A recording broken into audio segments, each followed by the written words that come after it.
చాలా ధన్యవాదాలు. ప్రార్థన కొరకై తల్ల వచ్చుతూ ఒక నిమిషం మనమంతా లేచి నిలబడదాం. మన హృదయాలను తలను అలాగే ఉంచుండగానే ఎంతమంది వారి యొక్క విన్నపాలు తెలియచేయాలని కోరుకుంటున్నారో మీ చేతులెత్తి చూపించడం ద్వారా అలా తెలియచేయండి. మేము ప్రార్థిస్తుండగానే అలాగే మీ యొక్క విన్నపాలను పట్టుకుని ఉండండి. పరలోకపు తండ్రి, ఈ రాత్రిలో మరొకసారి మీ దగ్గరికి రాగలిగినందుకు మేమెంతగానో ఆనందిస్తున్నాము. మేము నమ్మినట్లయితే పొందుకుంటామని, మేము అడిగినట్లయితే స్వీకరిస్తామని మాకున్నటువంటి నిశ్చితను బట్టి మేము ఆనందిస్తున్నాం. ఈ రాత్రి మేము అడిగినవి పొందుకోలేగన మా అపనమ్మకంకు సహాయం చేయండి ప్రభువా. నా చేతులను వారి చేతులను కలిపి ఎత్తియున్నాను. మా యొక్క అక్కరలు ఏవేవో ఎరిగి ఉన్నావు నీవే తండ్రి. మేమది ప్రార్థిస్తున్నాం ప్రభువా. ఈ రాత్రి వాటిని మాకు అనుగ్రహించండి. బహు ఇబ్బందికరమైన గడియల్లో మేము ఉండగా, ప్రపంచం కూడా అదే స్థితిలో ఉండగా ప్రోత్సాహ కొరకై మేము ప్రార్థిస్తున్నాం ప్రభువా. మాకు మీ యొక్క పరిశుద్ధమైన సహాయము కావాలి. నీ యొక్క వాక్యాన్ని బట్టి మమ్మల్ని ప్రోత్సాహపరచమని ప్రార్థిస్తున్నాము. కేవలం ప్రభు రాకడకు ముందుగా మేము ఎలా మనుగడ చేయాలో మేము ఎరుగులాగా ప్రోత్సాహపరచండి తండ్రి. అనుగ్రహము చూపండి. యేసు నామమున ప్రార్థిస్తున్నాము. ఆమేన్. కూర్చుండి.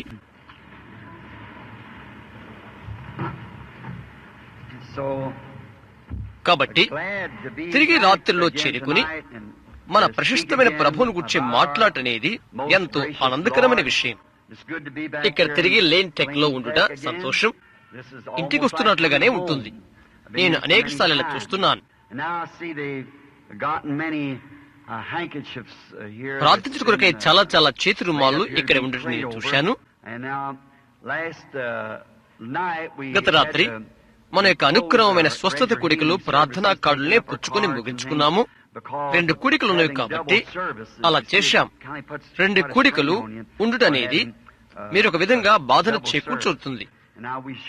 ఈ రాత్రులు మేము తప్పకుండా ఈ రుమాల కొరకు ప్రార్థిస్తాం. దేని కొరకు మీరు విన్నవించుకుంటున్నారో వాటిని మీరు పొందుకునేలాగున ప్రభు చేస్తాడని నమ్ముతున్నాం. రేపు తప్పనిసరిగా సహోదరు మెల్ జాన్సన్ యొక్క మంచి పాటలను మనం వదులుకుంటాము.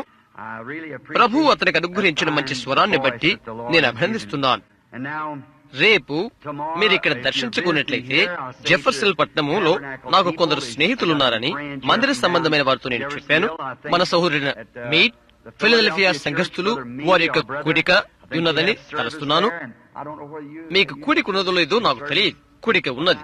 మీకు ఏ సమయానికి 11 గంటలకు అక్కడ కూడిక ఉంటున్నది. రేపు 1:30 లేక 2, 3 గంటలకు నేను అక్కడ ఉంటాను. 3 గంటలకు. ఆ తర్వాత రేపు సాయంకాలం 7 గంటలకు.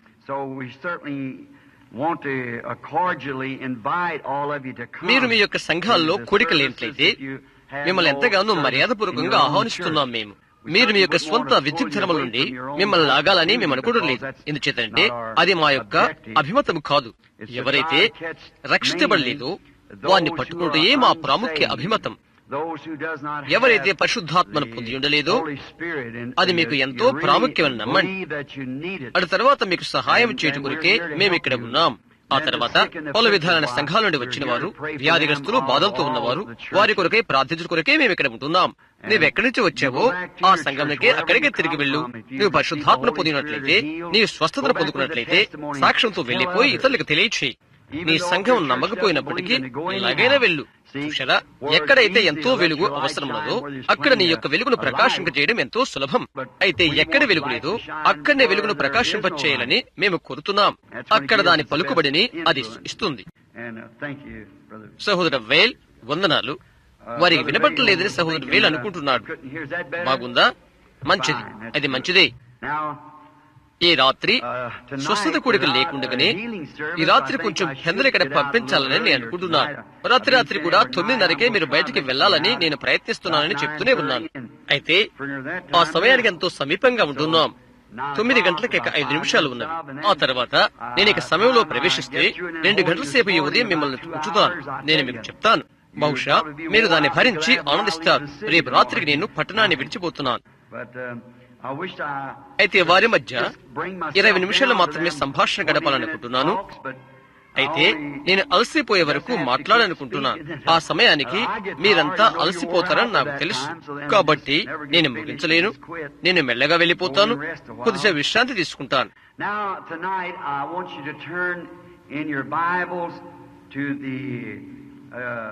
ఈ రాత్రి మీరు మీ బైబిల్ తెరిచి యెషయా గ్రంథం 6వ అధ్యాయం కొరకై మీరు తెరవాలని ఆశిస్తున్నాను. మనం అది చదవక మునుపు దేవుడు తన యొక్క వాక్యాన్ని ఆశీర్వదించమని మనకు ఒక క్షణం తల్ల ఉంచుండగా దాన్ని మన కొరకై వాస్తవికతను చేయమని దేవుని అడుగుదాం. మంచిది. మొట్టమొదటిగా వాక్యాన్ని చదువుదాం. మనం వాక్యాన్ని చదువుతుండగా జాగ్రత్తగా వినండి. I saw also the Lord sitting upon a throne high and lifted up, and his trail filled the temple, and above it stood the seraphim. Each one had 6 wings. With twain he covered his face, and with రాజైన ఉజ్జియా మృత్యుంజయ సంవత్సరమున అత్యున్నతమైన సింహాసనమందు ప్రభు ఆసీనుడయుండగా నేను చూచితిని.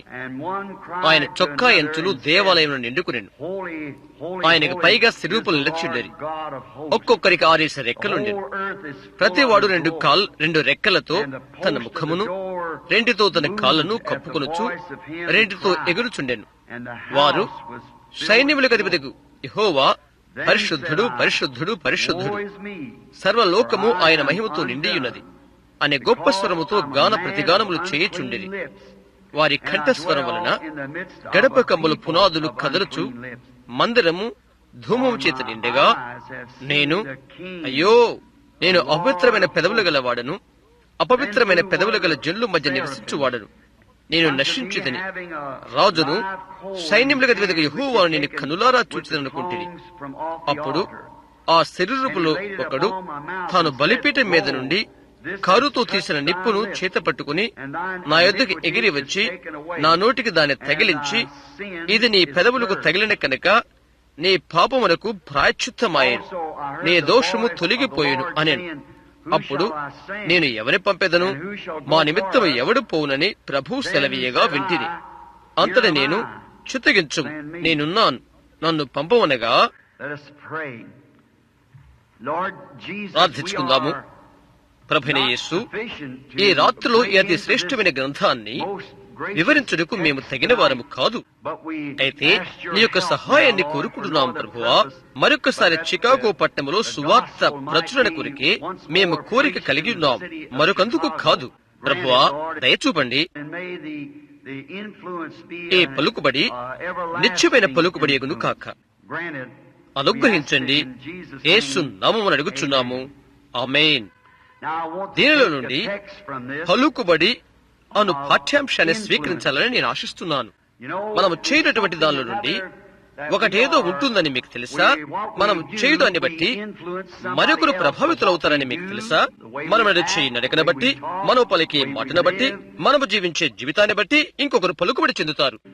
మనము చేసే సర్వ విషయాలను బట్టి ఇంకొకరి చేత పలుకుబడి కలిగి ఉంటాం. అనేకులు మందిరానికి వెళ్లరు, అది మీకు తెలుసా? మందిరాన్ని గురించి తప్పుడు అభిప్రాయాన్ని కలిగి ఉంటారు. వారు ఈ విధంగా తలస్తుంటారు. అక్కడ ఉన్నటువంటి స్త్రీలు మంత్రగత్తెలని, అక్కడ ఉన్నటువంటి పురుషులు నల్ల వస్త్రాలు ధరించిన దయ్యాలను తలస్తారు. దాని గురించి వారికి చెడ్డ అభిప్రాయం ఉంటున్నది. అయితే వారేం చేస్తుంటారో నేను చెప్తాను. నీవేమి చేస్తున్నావా అని నీ బ్రతుకును వారు గమనిస్తుంటారు.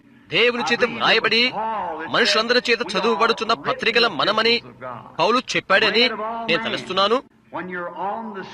నీవు వీధుల్లో ఉన్నప్పుడు, నీవు నీ యొక్క పనుల్లో ఉన్నప్పుడు, నీవెక్కడ ఉన్నప్పటికీ నిన్నొకరు గమనిస్తుంటారు.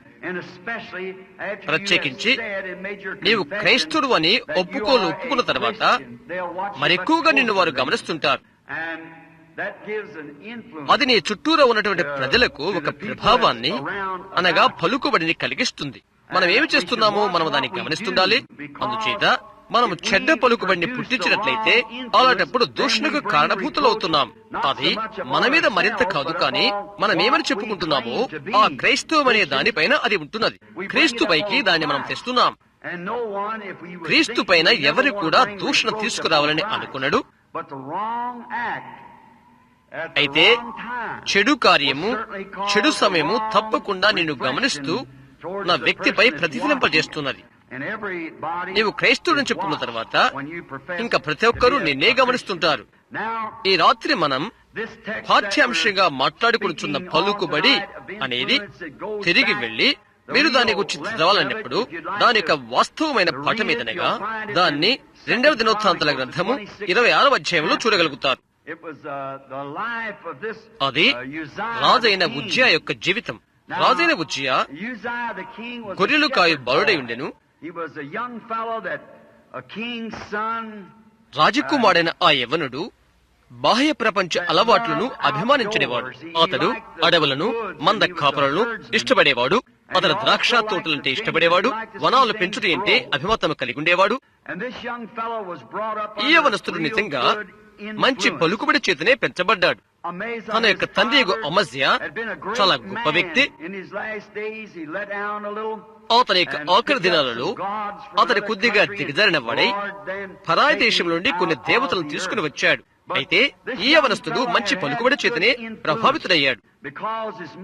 ఎందువల్లంటే అతని యొక్క తల్లి యెరూషలేము కుమార్తె, తన తండ్రి ఒక విశ్వాసి.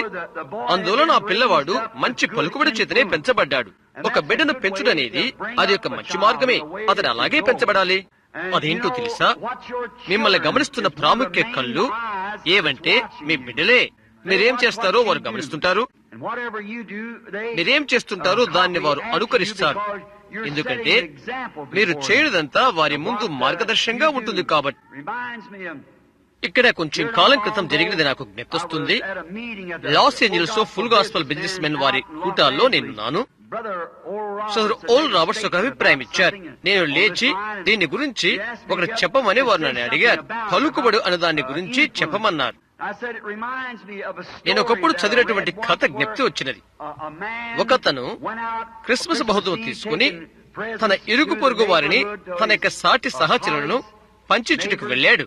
ప్రతి స్థలానికి వెళ్తున్నప్పుడు కూడా అతని మద్యపానాన్ని సేవిస్తున్నాడు. ప్రక్కకింటికి వెళ్ళేవాడు, మళ్ళీ అక్కడ తాగేవాడు. అతను తీసుకుని వచ్చిన ఆ బహుమతులన్నీ ఇచ్చేసిన తర్వాత తిరిగి దారిన వస్తూ ఉద్యానవనంలో గుండా దగ్గర దారిన వెళ్లే వచ్చును కదా అని అనుకున్నాడు.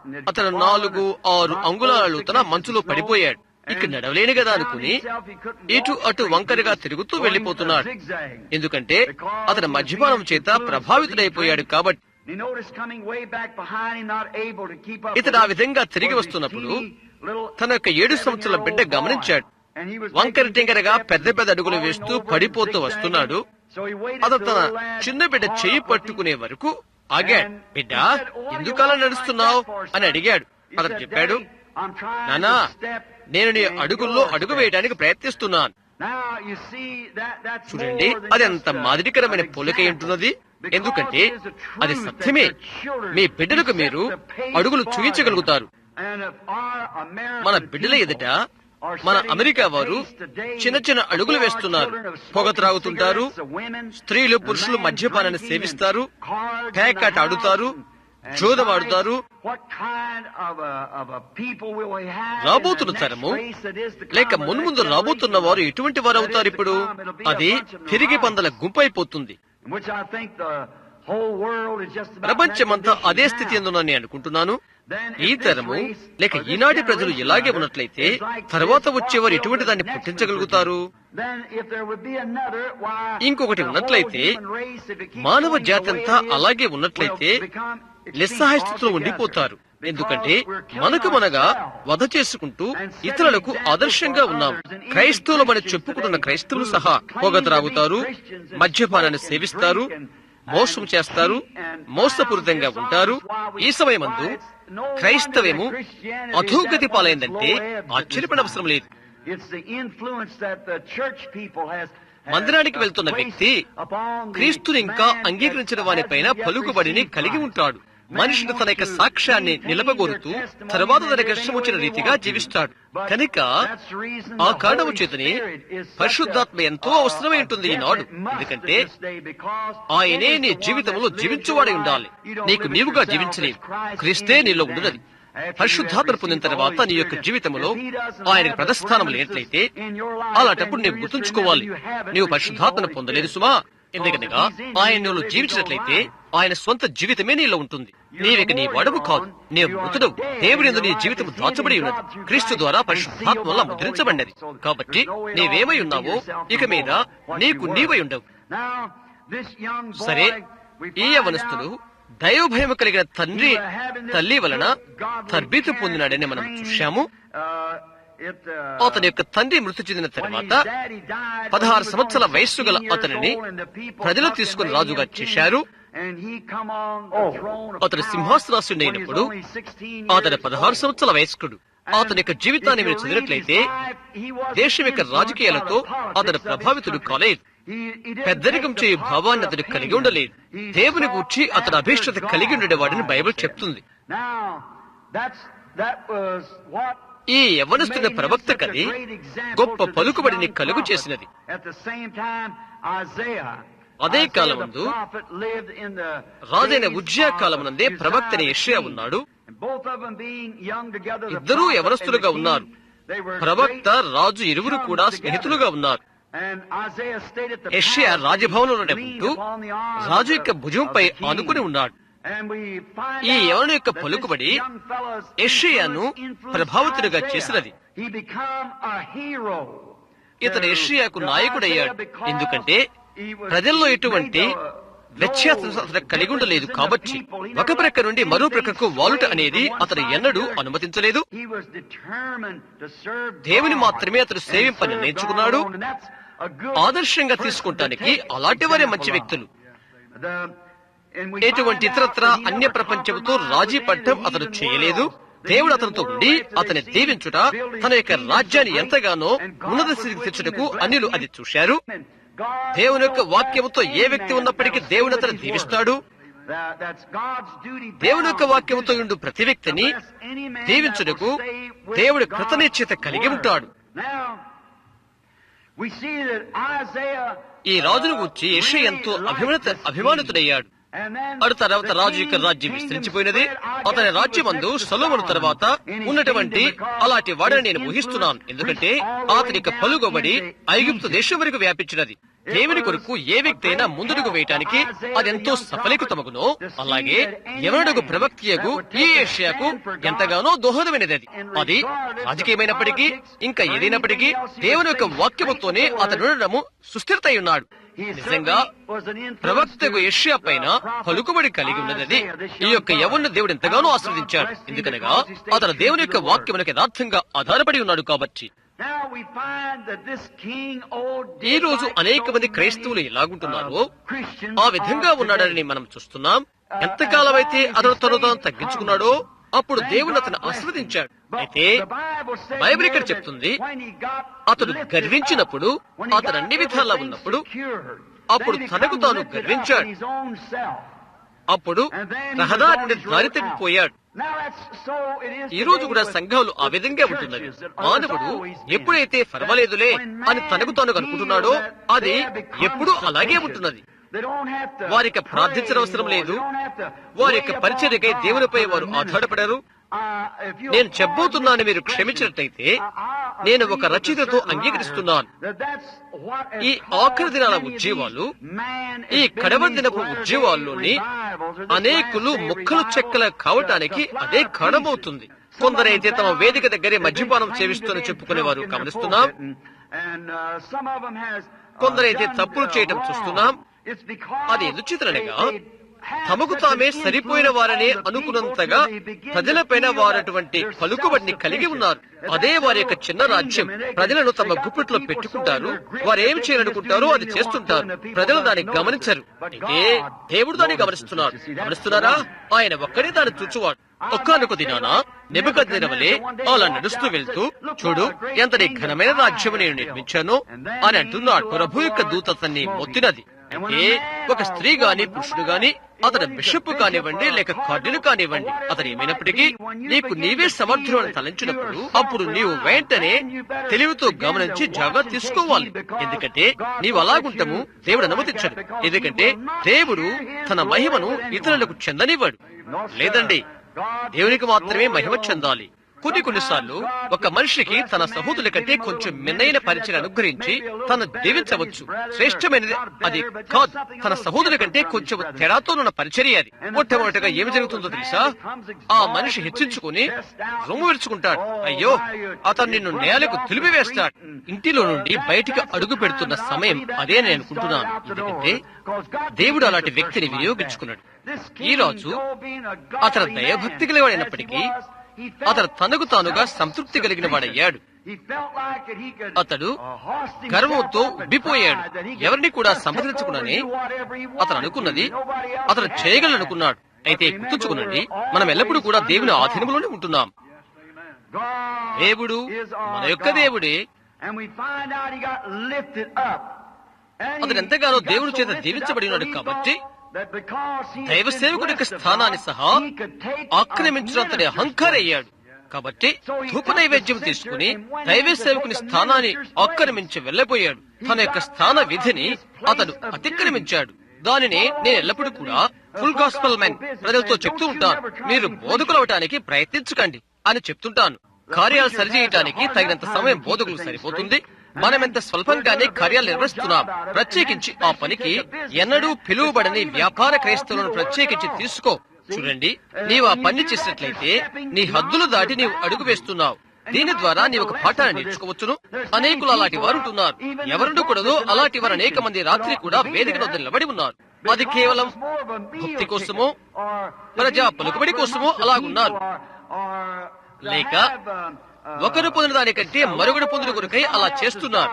ఎవరో నీ వెనకాల బాధి నిన్ను కొద్దిగా గొప్పగా చెప్పుకోవాలనే నీవు చేస్తున్నావు. చూశారా, కొన్నిసార్లు వారు పూజారులైపోతారు. మీరు విధవరాండ్రులను దిగమింగు వారు, అగ్రస్థానాలను ఆశించువారు, దీర్ఘ ప్రార్థనలు చేయవారు అని యేసు చెప్పాడు. దాని ఫలాన్ని మీరు పొంది ఉన్నారు అని ఆయన అన్నారు. చూశారా, మనం ఎన్నటి కూడా ఆ స్థలానికి వెళ్ళకూడదు. ఎప్పుడు కూడా మనల్ని దేవుడు తగ్గించుకోమన్నాడనే మనం గుర్తుంచుకోవాలి. అది తలక్రిందులైంది. నిన్ను నీవు తగ్గించుకో, హెచ్చించబడతావు. నిన్ను నీవు హెచ్చించుకుంటే తగ్గించబడతావు. ఇక్కడ ఇతడు దైవ సేవకుని యొక్క స్థానాన్ని ఆక్రమించడానికి ప్రయత్నం చేశాడు. అట్టి పనికి అతడు అనర్హుడు. ఆయనను దేవుడు తను దీవించాడు. అతను గొప్పవాడయ్యాడు. లోకములు ఉన్న సకల రాజ్యముల కంటే తన యొక్క రాజ్యాన్ని బలపరుచుకున్నాడు. వారంతా తమ యొక్క ఘనతను అతనికి చెల్లిస్తున్నారు. వారి యొక్క గొర్రెలను, పశువులను అతనికి ఇచ్చి ఉన్నారు. అతడు పశువుల మందను కలిగి ఉన్నాడు. ద్రాక్ష తోటలు కూడా అతనికి ఉన్నవి. ఎంతో సౌఖ్యంగా జీవిస్తున్నాను. అటు తర్వాత తాను గర్వించిపోయాడు. చిట్ట చివరికి సంఘంతో సహా చిన్న స్థలము కలిగి ఉండి తాను తగ్గించుకుని యథార్థ హృదయంతో ప్రభును సేవించగలదు. వారు కొద్దిగా అభివృద్ధి పొందుకుని ఒకరు సహకరించినట్లయితే కొద్దిగా ఒక మంచి సంఘము కాగలదు. ఏంట్లయితే ఆ మూలున్న మరుగుడి కంటే దాని కొద్దిగా అభివృద్ధి చేసుకునగలిగిన వారు అవుతారు. ఆ తర్వాత ఆ సమాజం వారు రొమ్ము ఎత్తుకు నడుస్తూ వెళ్తారు. అది చూశారా, మనం గుర్తుంచుకోవలసి ఉన్నది. అది మంచి పని కాదు. ఇశ్రాయేలుతో దేవుడు ఇలాగూ సెలవిచ్చాడు, ఎవరైనా పొలంలో మీరు రక్తము చిందించినట్లుగా చూసినట్లయితే పరిస్థితి అలాగున్నది. ఆ తర్వాత కడుపు నిండి తృప్తి చెందిన తర్వాత ఆమె తన వీపు దేవుని వైపు ఉంచుకుని ఆమెను చూచుటకు అందరినీ ఆహ్వానిస్తూ ఒక వేశ్య వలె నటించినట్లయితే చూడండి, అలాంటి దాన్ని బట్టి దేవుడు ఎన్నడూ కూడా ఆనందించడు. ఇక్కడ ఇశ్రాయేలుకు గొప్ప రాజని ఇతడు తాను దేవునికి నిర్ణయించబడలేదో, దేనికి నిర్ణయించబడలేదో ఆ స్థానాన్ని పొందుటకై ప్రయత్నం చేశాడు. యాజకులు పరిగెత్తుకుంటూ వెళ్లిపోయి అతనికి ఈ విధంగా చెప్పి ఉండటం మనం చూస్తున్నాం. అది నీ స్థానము కాదు, నీవు దాన్ని చేయకూడదు. దీని కొరకు దేవుడు ఒక మనిషిని ప్రత్యేకపరుచుకున్నాడు. ఓ ఆ యొక్క స్థలమునకు వెళ్ళు, పరిచర్య ప్రత్యేకించబడినట్లయితే ఎంత బాగుండును. సువార్త ప్రకటించు పని అనేది సంఘములో అనేకులకు చేకూర్చు కొనడం కాదు అని ఒకరు గ్రహిస్తే ఎంత బాగుండును. మనము దేవుని రాజ్యంలో కొత్తగా జన్మించిన బిడ్డలము అనే ఉద్దేశము కొరకే ప్రత్యేకించబడినది పరిచర్య కార్యము అని తెలుసుకోవాలి. వారు ఏ సంఘశాఖకు వెళ్తున్నారని కాదు, అది ఏమని కాదు, ఆ కొత్తగా జన్మించిన బిడ్డలను సంపాదించుడే కావాలి. తర్వాత ఇది ఈ విధంగా కనుగొనటం ఎంతో కష్టతరంగా ఉంటున్నది. ఒక సేవకుడు ఇలాగా వచ్చేసి అతని సేవలో దేవుడు ముంచినటువంటి ఒక వింతైన దానితో వస్తాడు. ప్రకృతి సమానమైన అవతారాన్ని మనం చూస్తాం. వ్యత్యాసకరమైన వ్యక్తులు ప్రవేశించి ఇది వారికి ఇది ఉంటున్నది లేక ఏదో కొద్దిగా వ్యత్యాసకరమైన దాన్ని ప్రయోగిస్తారు. ఈనాడు లోకంలో ఉన్నటువంటి ఒక వ్యక్తి నాకు తెలుసు, చాలా మంచి వ్యక్తి కూడా, నిజంగా వాక్యాన్ని ప్రకటిస్తున్న వ్యక్తి అతడు. అతను ఒక మంచి సహోదరుడని చెప్పగలను. కొంచెం కాలము క్రితమే నేను అతనితో మాట్లాడాను. అతడు ఊహజనితమైన వాటిపై ఆధారపడతాడు. తన యొక్క పరిచయం అంతటినీ ఉద్రేకపూరితమైన వాటి మీదనే కట్టుకున్నాడు.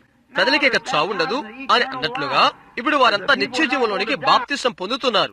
వారు అవయవంలో నుండి ఆవులకు వెళ్లిపోయి మరెన్నడూ తిరిగి రారేమో అని నేను భయపడుతున్నాను. చూశారా, అది తప్పవుతుంది. స్త్రీ కైన నరుడు కొద్ది దినముల బ్రతుకువాడై దుఃఖము బాధలతో నిండినవాడై ఉంటాడు. జీవించువారు తమ మృతి పొందేదరని వారి ఎరుగరు. మనుషులందరూ ఒక్కసారే మృతి పొందవాలని నియమింపబడిను, అటు తర్వాత తీర్పు జరుగును. కాబట్టి అది మనకు తప్పనిసరని తెలుసు. నేను నివసిస్తున్న ఈ పాత మందుల కొట్టులో నేను జీవించుకుని నేను ఇష్టపడను. ప్రవహించే ప్రతి రోగాన్ని అది పట్టుకుంటున్నది. మనిషి హస్తాలతో నిర్మితము కానిది, దేవుని చేత నిర్మాణమైనది, ఇలాగుండే సంకర జాతి మొక్క కానిదే నాకు కావాలి.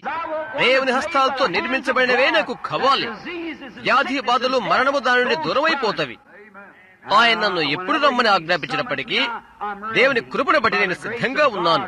భూ సంబంధమైన ఈ గుడారం శిథిలమైపోయినను మనమొక దాని కొరకు ఎదురు చూచుచున్నామని నమ్మి అలా సిద్ధంగా ఉన్నాను. అందుకై సాగిపోతున్నాం. ఇక ఎన్నడూ దాని నుండి చనిపోము. ఇందులో నీవిలాగుండబోతున్నావు, నేను కాదు. అందులోని మనం వెళ్లిపోబోతున్నాం. అందుకై నేను ఆలోచిస్తున్నాను. మనము జీవించుతున్న ఈ పాత మానవ జీవి లేక మరణము ఇంకేమైనా అనవచ్చు. అది ఎత్తుగడ చేస్తుంది, మూల్గుచు బాధను కలిగిస్తుంది, వృద్ధదశ ప్రాప్తిస్తుంది. అయ్యయ్యో, ఎవరైతే శరీరంలో ఉండాలని అపేక్షిస్తారు? ఒక రాబోతున్నందుకు నేను ఆనందిస్తున్నాను. మహిమలో మన కొరకు సిద్ధపరచబడిన శరీరం మనకున్నది. ఈ యొక్క పాత తిత్తి జీవం విడిచిన వెంటనే లోపల నుండే దేవుని యొక్క నిత్యమైన ఆత్మ దూరానున్న గుడారంలోనికి ప్రయాణం సాగిస్తుంది. అక్కడే నిరంతరం ఉండిపోతుంది. ఇలాంటిది మనకెందుకు కావాలి? అవునండి, ఇవన్నీ మన కొరకు విశుద్ధంగా సిద్ధపరిచిన దేవుడు ఒకరున్నందుకు నేను ఎంతగానో ఆనందిస్తున్నాను. మనం ఇక్కడ చూస్తున్నాం, అది కేవలం నీలాంటివి. మనకు ఒక నీడే ఉంటున్నాము. మనుషులు కదలుచూ ఉండుట ప్లాట్ఫామ్ పైన నేను చూశాను. స్త్రీ పురుషులు వీధుల్లో కథలు వెళుచుండుట నేను చూస్తున్నాను, ఉంటున్నారు. అయితే అది నిజమైన జీవము కాదు, ఎందుకంటే అందులో మరణమున్నది కాబట్టి. మరణ ఛాయల్లో నేను నడిచెదనని దావీదు పలికి ఉన్నాడు. ఒక నీడను చేయటానికై ఎంతో వెలుగు అవసరమైంటున్నది, ఎంతో వెలుగు అవసరమైనది. అదంతా చీకటిమయమైతే అది ఒక నీడను చేయలేదు. ఒక నీడను చేయుట కొరకై చీకటిలో ఎంతో వెలుగు అవసరం. నీవు దేనిపైన అనుకుంటావో ఆ భాగంపైనే అది ఆధారపడుతున్నది. నేను ఒక మంచి యువకుని, ఒక అందమైన యువకుని కొన్ని సంవత్సరాల క్రితం చూసినట్లయితే అతని వెంట్రుకలు బూడిద వర్ణంలోకి మారి భుజాలు వంగినట్లుగా ఇప్పుడు చూస్తున్నాను. దైవభక్తి కలిగి అందమైన అమ్మాయి దేవుని స్తుతించుట నేను చూశాను. కొన్ని సంవత్సరాల తర్వాత తిరిగి వచ్చి ఆమెను చూస్తే 2-3 బిడ్డలు కలిగి భుజాలు వంగిపోయిన స్త్రీగా ఆమెను చూశాను. అయ్యో, ఆమె దేహములో మరణమున్నదని రుజువుతున్నది. అది ఎంత దారుఢ్యంగా ఉన్నదని కాదు, ఎంత అందంగా కనిపిస్తుందని కాదు, అయినప్పటికీ మరణమే అందులో ఉంటున్నది. ఆ ఆత్మ ఏ మార్గాన అనుకుని ఉంటుందో నేను గమనిస్తున్నాను. అది ఇప్పుడు కూడా వెలుగునే చూయిస్తుంది, వెలుగునే మాట్లాడుతున్నది, వెలుగునే బోధిస్తుంది, వెలుగుతోనే సాగిపోతుంది. అయితే అది ఎల్లప్పుడూ కూడా లోకానికి ఆవల, లోక కార్యాలకు అవతలనే ఉంటున్నది. లోకము చేత పలుకుబడి చెందదు. అది మృతమైన తదుపరి ఆవలున్న చిగడి వైపునకు తప్ప మరోవైపునకు మరలిపోదు. కాబట్టి గమనించండి, దేవుని కృప చేత మనం ఏమై ఉన్నామో అదే ఉంటున్నాం. మరొకటి మనల్ని మరలు కొల్పలేదు. మనము దీనత్వంతో దేవుని ఎదుట సాగిలపడి ఆయన మేలన్నిటి కొరకై ఆరాధిస్తూ ఆయనకు స్తుతి చేయుదము. ఈ రాజు ఆ విధంగా ఉన్నంతకాలము దేవుడు అతను దీవించాడని మనం తెలుసుకుంటున్నాం. అయితే తన యొక్క పిలుపునకు సంబంధించిన దాని కొరకు ఇతడు వచ్చుచున్నాడు. ఇంకొకరి పిలుపును ఇతడు అపేక్షిస్తున్నాడు. దేవుడు అతను ఆశీర్వదించాడు కాబట్టి అది చేయడం మంచిదే అని అతను తలంచాడు. అయితే తప్పులు ఎలాగ మనం చేస్తుంటామో చూడండి, ఎంత చెడవుతుందో చూడండి. నువ్వు తప్పనిసరిగా నమ్మకస్తుడిగా ఉండాలి. దేవుడు దాన్ని ప్రత్యక్ష పరిస్తే తప్ప, దేవుడు దాన్ని రుజువు చేస్తే తప్ప, దేవుడు దానిలోనికి నేను నడిపిస్తే తప్ప నీవేమీ చేయకూడదు. దేవుడు చేశాడని నీవు తెలుసుకుంటావు. సహజంగా నిజమైన దేవుని యొక్క మనిషిని దేవుడే తారుమారు చేసి ఆయన పట్టుకుంటాడు. అంతా తామే చేయవాలని అనుకునే వాళ్ళు కాదు. వారది పొందినట్లయితే వారేది చేయవలసి ఉంటుందో కష్టతరమైన విషయమే. అయితే సాధారణంగా మోషేను పౌలును పట్టుకున్న రీతిగా దేవుడు తన మనిషిని పట్టుకుంటాడు. అతని తారుమారు చేసి అతని జీవితాన్ని బట్టి ఆయన మహిమ పొందుకుంటాడు. అతను పరిశుద్ధాత్మకు ఖైదీ అయిపోతాడు. ఈ రాజును గురించి మరొకటి మనం గమనిస్తున్నాము. ఇక్కడ ఉజ్జియాను గురించి మరొకటి నేర్చుకుంటున్నాము.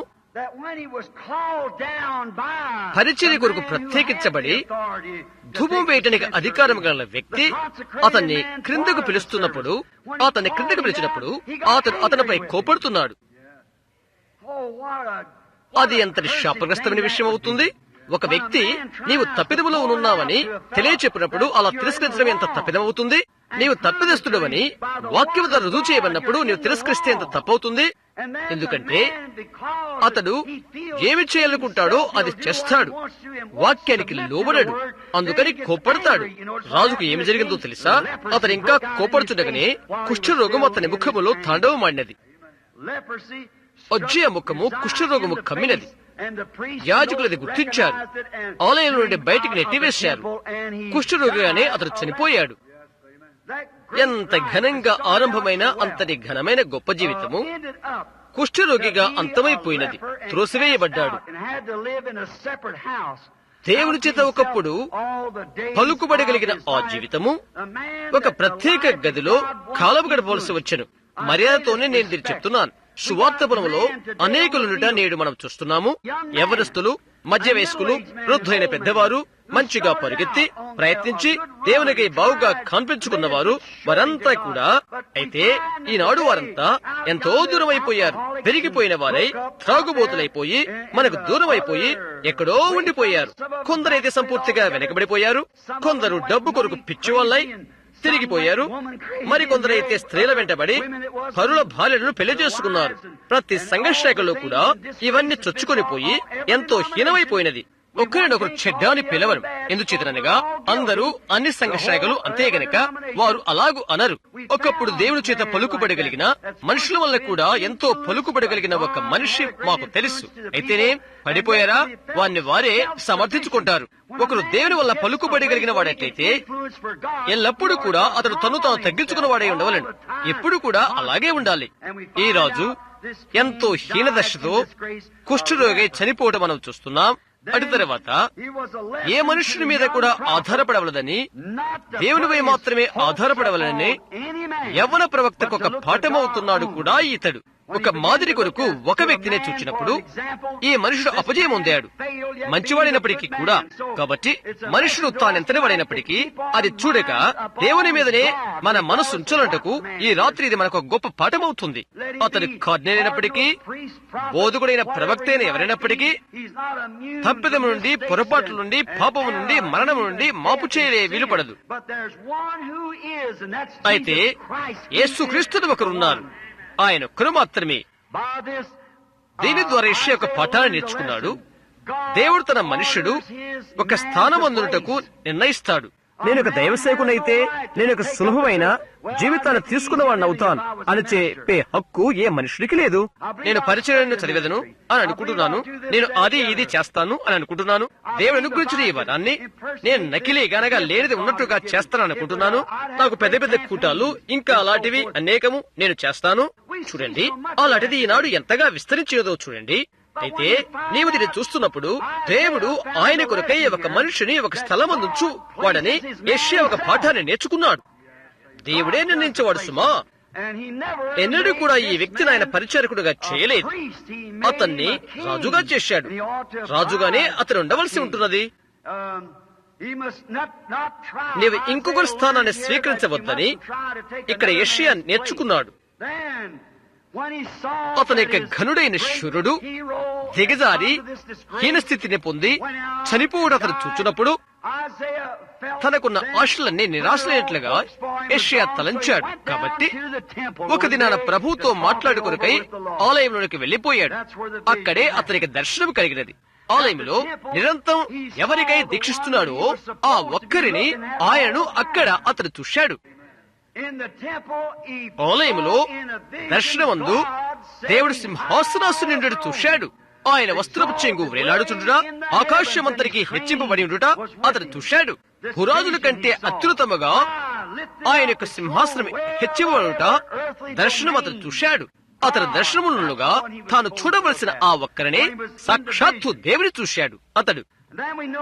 అటు తర్వాత మనం ఇలా గమనిస్తున్నాము, ఆలయంలో పరలోక శరూపులు అటు ఎగుట ఎగురుచుండట చూస్తున్నాం. శరీపులనగా అది వాస్తవంగా హెబ్రీ భాష భాగం, అనగా కాల్పులు లేక మంటలు, ధూమము హోమములు చేయువారు వారే అంటున్నారు. దేవదూతలలో ఉత్తమోత్తమ స్థానాన్ని కలిగి ఉండే వారు వీరు. అర్పణ ఎంతకాలము పాపిక మార్గాన్ని సరళం చేయువారు వీరు. ప్రత్యేకించి ఈ శరూపులు అనగా ఈ అగ్ని జ్వాలలు ఒక ప్రత్యేకమైన బాధ్యతను కలిగి ఉంటున్నారు. దేవుని యొక్క సన్నిధానం అందే వీరు ఉంటారు. కెరూబుల వలె దేవుని యొక్క సన్నిధానం అందే ఉంటారు వీరు. దేవుని యొక్క ఆత్మ అతనిపై పడినట్లుగా ఈ ప్రవక్త గమనిస్తున్నప్పుడు అతను తన నేత్రాలు తెరుచుకున్నాడు. గమనించండి, అతని నేత్రాలు తెరవబడిన తర్వాత అందుకొరకే తాను జన్మెత్తాను కదా అని అతను తలంచాడు. అత్యున్నతమైన దేవుని సింహాసనాన్ని అతను చూసినప్పుడు ఒక దేశంలోకి వెళ్లేనేమోనని కలకలినట్లుగా అతను అనుకున్నాడు. అటు పిదప ఆలయంలోకి చూశాడు. యెహోవా పరిశుద్ధుడు పరిశుద్ధుడు పరిశుద్ధుడు, యెహోవా పరిశుద్ధుడు పరిశుద్ధుడు గాన ప్రతిగానాలు శరూపులు చేయుట అతను చూశాడు. యవనస్తుని ప్రవక్త మీద ఎటువంటి మార్పును ఎంతటి పలుకుబడిని వీరు తీసుకుని వచ్చిందరో కదా. మానవుని యొక్క అపజయాన్ని ఇతను చూస్తున్నప్పుడు, మంచివాడే పడిపోవడం ఇతను చూస్తున్నప్పుడు, ఇప్పుడైతే దేవునే సాక్షాత్తుగా చూస్తున్నాడు. ఈ శరూపులను చూస్తున్నాడు. ఈ యొక్క శరూపులు ప్రత్యేకంగా కప్పుకున్న వాటిని గురించి గమనించండి. 2 రెక్కలతో తమ ముఖములు కప్పుకొని, 2 కాళ్లతో తమ కాళ్ళను కప్పుకొని, 2 రెక్కలతో ఎగురుచుంట వీరిని చూశాడు. దేవుడు సకలములో సకలము కూడా పరిశుద్ధుడే.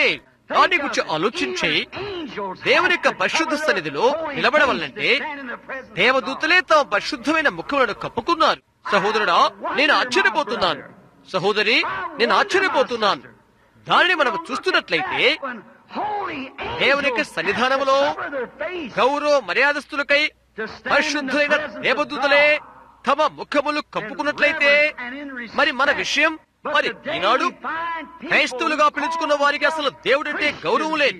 ఆయన వాక్యం అంటే గౌరవం లేదు. ఆయన ప్రజలంటే గౌరవం లేదు. ఆయన పరిచర్య అంటే గౌరవం లేదు. అసలు గౌరవమే లేదు. పునరుద్ధానంలో వారు ఇలాగా కనిపిస్తారు. బైబిల్ లాగా చెప్తుంది, మరియు నీతిమంతుడే రక్షించబడడం దుర్లభమైతే భక్తుడును పాపియు ఎక్కడెళ్ళుతురు అని.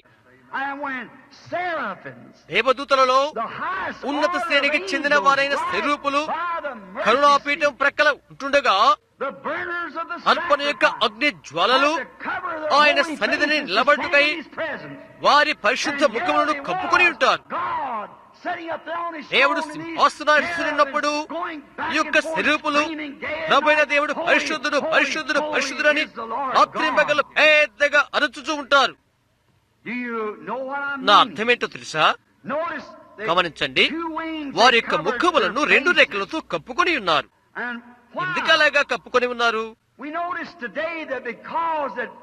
నేటి దినాన ప్రజలకు భక్తి మర్యాదలే లేవని గమనిస్తున్నాం. ప్రజలు మందిరానికి వస్తారు, ముడుచుకుంటారు, నవ్వుతారు, మాట్లాడుతుంటారు, తమాషాలు చేస్తుంటారు, సువార్త పనిచే దగ్గర కూర్చుంటారు, ఇవన్నీ చేస్తుంటారు. అసలు భయభక్తులే కలిగి ఉండరు. బజార్లో నేను కలుస్తారా? వారి దగ్గర ఎటువంటి మర్యాదలు నీవు పొందుకోలేవు. మనం అలా చేయకూడదు. అయినప్పటికీ ప్రజలను గౌరవించడం ద్వారా క్రైస్తవ ఔన్నత్యాన్ని అగపరచవలసి ఉంటున్నది. గుడ్ మార్నింగ్ సహోదరుడా, లేక నీవేమని చెప్పాలనుకుంటే అలా చెప్పు. కొందరైతే హలో బోధకుడా అని కేకవేస్తారు. ఓ, అది సాధారణమైపోయింది. యేసు చెప్పినది గుర్తుంచుకోనండి, వీరికి మీరు చేసింది కనుక నాకు చేసింది. నన్ను చేర్చుకున్న వాడు నన్ను పంపిన వాడిని చేర్చుకును, నన్ను పంపిన వాడిని చేర్చుకున్నవాడు నన్ను చేర్చుకును. వారికి చేసింది కనుక నాకు చేసి ఉంటుంది. మర్యాద లేని స్థితి, లెక్కలేనితనం అంటే ఏంటో తెలుసా? దేవుని యొక్క మనస్సాక్షి వారికి ఉండలేదు. లోకమంతా అలా తయారైపోయినది. భక్తి అనేది అంత హీనతగా దిగజారిపోయినది. గౌరవ మర్యాద లేనంత స్థితికి దిగజారిపోయినది. అది ఎప్పుడు అలాగే ఉంటున్నది. ఆ రాను వారి వైపు చూడు. రమణ యేసు ముఖాన ఒక చిన్న గుడ్డ కప్పై సైనికులు అలా చేయడం అనేది ఎంతటి భీకరమైన మూర్ఖమైన విషయమో ఈ రాత్రి మనకది ఆలోచన చేద్దాం. ప్రవక్తైనట్లే అలాగైతే హృదయం యొక్క రహస్యాలను ఆయన ఎరిగి ఉంటాడేమో అని ఎగతాళి చేయుట. ఆయన ముఖానికి ఒక గుడ్డను కట్టి దూరాన ఒక సావడిలో ఆయన కూర్చుండబెట్టి ఒక కర్రపుల తీసుకుని ఆయన తలపైన దానితో కొట్టి ఒకడు అలాగ చేస్తూ దాటిపోతూ, నీవు ప్రవక్త అయితే నిన్ను కొట్టిన వారిలో ఎవరో చెప్పు అని అడిగారు. చూశారా, గౌరవ మర్యాదలే లేవు. ఎటువంటి ప్రభావం వారిలో రాలేదు. అబలైన ఆ స్త్రీకైతే ఆమె యొక్క ఆశ తెచ్చుకుంటుకై ఆయన వస్త్రపు చెంగును ముట్టినటువంటి తగినటువంటి విశ్వాసాన్ని ఆమె కలిగి ఉన్నది. చూశారా, దేవుని సన్నిధానాన్ని మనం ఎరుగవలసిన వారమై ఉండవలసి ఉన్నది. మనం కలిగినటువంటి ఈ అల్పమైన 5 జ్ఞానేంద్రియాలు అవి మన చిన్న లోక సంబంధమైనవి. అవునా? భూసంబంధమైన ఈ గృహానికి అనుబంధాన్ని కలిగినట్టు కొరకై అవి మనకు అనుగ్రహించబడి ఉన్నవి. అయితే వాటికి ఆవుల మరో పరిమాణ రూపంలో కలిగి ఉంటున్నాం మనం. దేవుడు ఎల్లప్పుడూ కూడా సన్నిధానవర్తుడై ఉంటాడు. తన యందు భయభక్తులు గల వారి చుట్టూ ఆయన దూత కావలియుండును అని మనం నమ్మి ఉన్నప్పుడు మాత్రమే ఈ భవనములో ఈ రాత్రిలో యేసుక్రీస్తు నిలబడి ఉన్నాడు. ఈ భవనములో నేటి రాత్రి వేళలో వేల మంది దేవదూతలు ఉన్నారు. మీరు వారిని చూడలేరు. అయితే వారి యొక్క పలుకుబడిని అనగా వారి యొక్క స్పర్శను సృజించగలరు కనుక ఇక్కడ ఉన్నారని మీరు చెప్పగలుగుతారు. అది అలా లేనట్లయితే లేఖనమే కాదన్నమాట. లేఖనం సరికాకపోతే దేవుడే సరికాదన్నమాట. ఆయన దూతలు కావలే ఉందరు అని బైబిల్ చెప్తున్నది. వారు వదిలిపెట్టలు వేరు. ఆయనకు భయపడు వారికి సమీపంగా వారు ఉంటారు.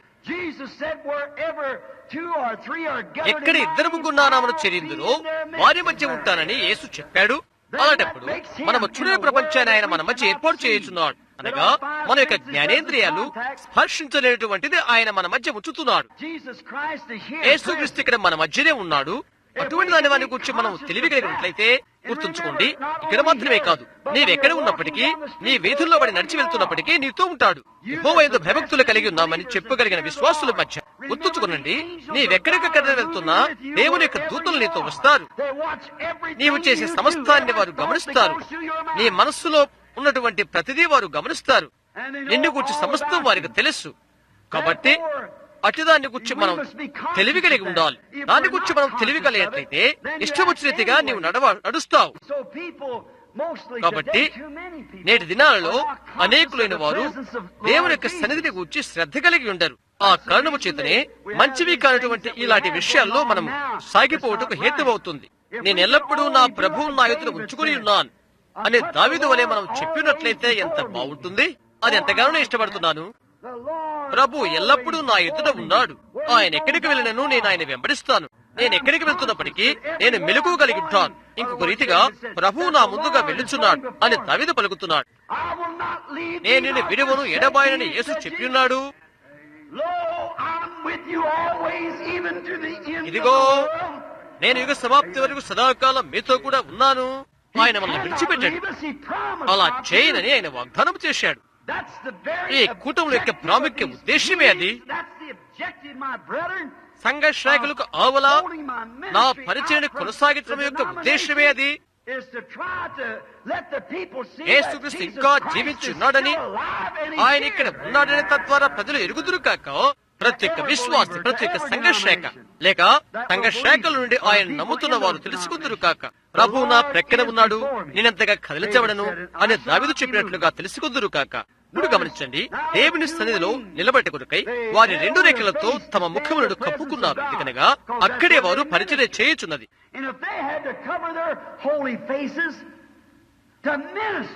దేవునికి పరిచర్య చేయడం కొరకై వారే తమ ముఖములను కప్పుకున్నట్లయితే బోధకుడు ఎటువంటి వ్యక్తిగా ఉండవలనో చూడండి.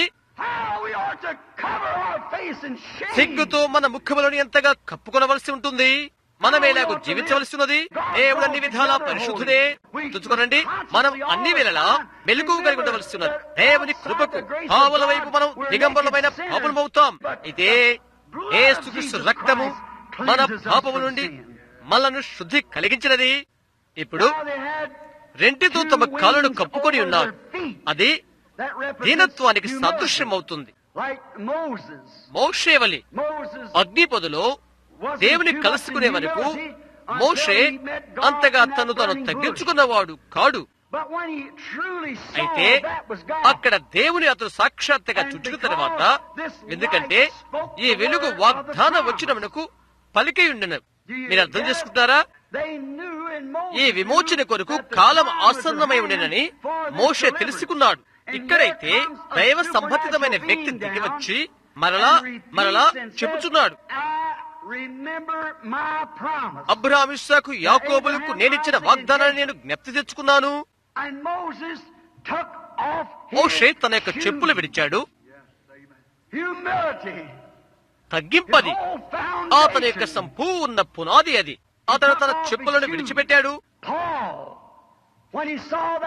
పౌలు తనకి పైన అదే వెలుగు దూతను అతను చూచినప్పుడు ప్రభువా అని పిలిచి నేల మీద పడిపోయాడు. అతను గుర్తించాడు, తగ్గింపు నేను కాదు ఇక. అయ్యో, నేను నశించుతని, సైన్యములకు అధిపతి యెహోవాను నేను కన్నులారా చూచితని అని యెషయా చెప్పుట్లో అతిశయోక్తి లేదు. ఉన్నత శ్రేణికి చెందిన విద్వాంసుడైన పౌలు దేవుని సన్నిధానమునకు వచ్చినప్పుడు తను తాను తగ్గించుకున్నాడు. మోషే దేవుని సన్నిధానమునకు వచ్చినప్పుడు తను తాను తగ్గించుకున్నాడు.